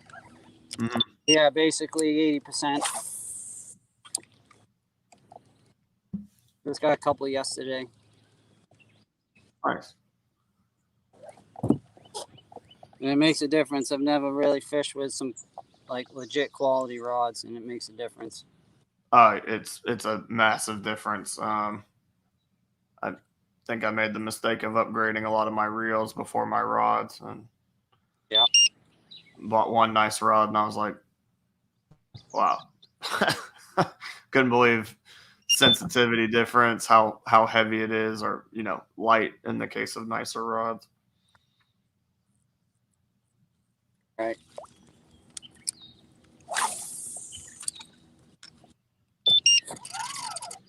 Is there a certain reel you like having those paired up with? I run a lot of Daiwa, the tools. I own a Daiwa. I like it all right. I had good luck with them over the. Yeah. I love the tools. Yeah, They work good and they're reliable and tough to find something that does good.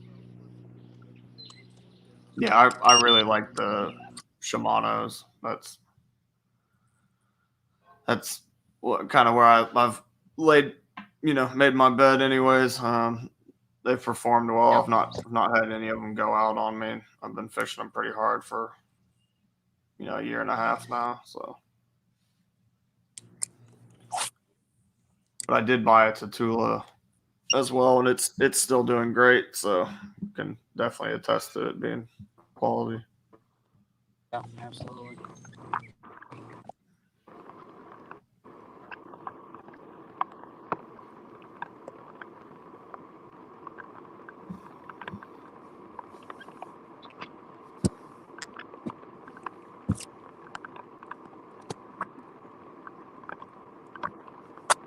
Welcome back, Mr. Power.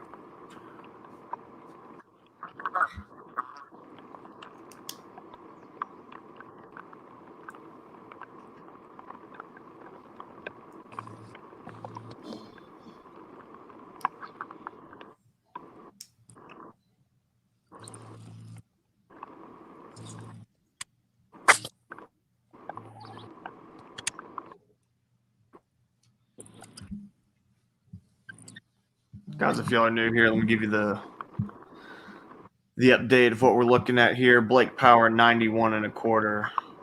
He does have fish that have not been submitted, so I believe he's sitting a little higher than that.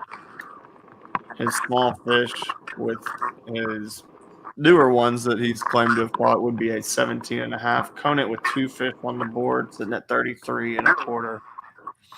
Got the kicker fish over Blake right now with a 20 3/4, but needs to get that limit filled out. But a lot of time left. And, he's planning on a good afternoon bite, so we will have that to look forward to. And we will have the awards tonight, so you guys hopefully tune in for that. You can go find us on Facebook or YouTube at kayakbassbrackettour.com. Check out the website. We got merch, all that good stuff. Welcome back. Yeah, good to be back.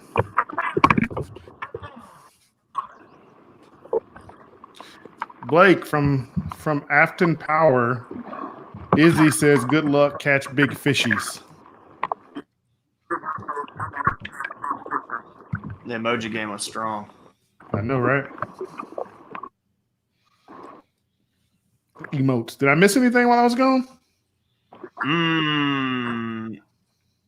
No.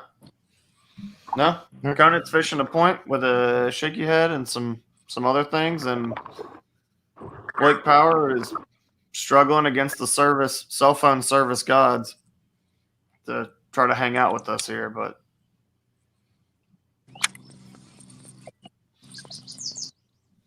that's what we're working with, man. just gave the people a score update if they were new or just tuned in. And there we go. Let's do it. Do it to it.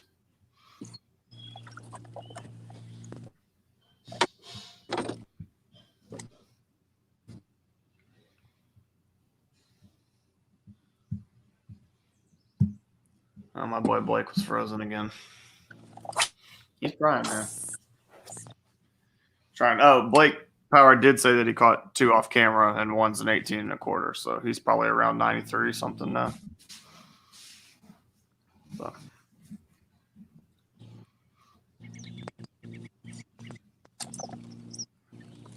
He's got some fish today, man.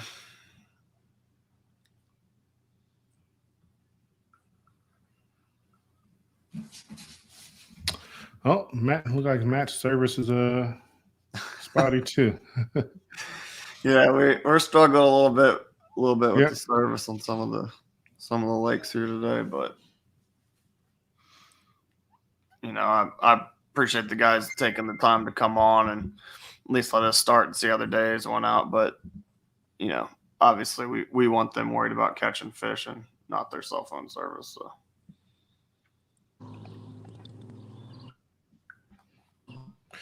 Yes, sir. Yes, sir. I'm looking for our message. There it is. How that bite turned on for you yet, Matt? Or is he still frozen? No, Still looking a little frozen, my man. still looking a little frozen.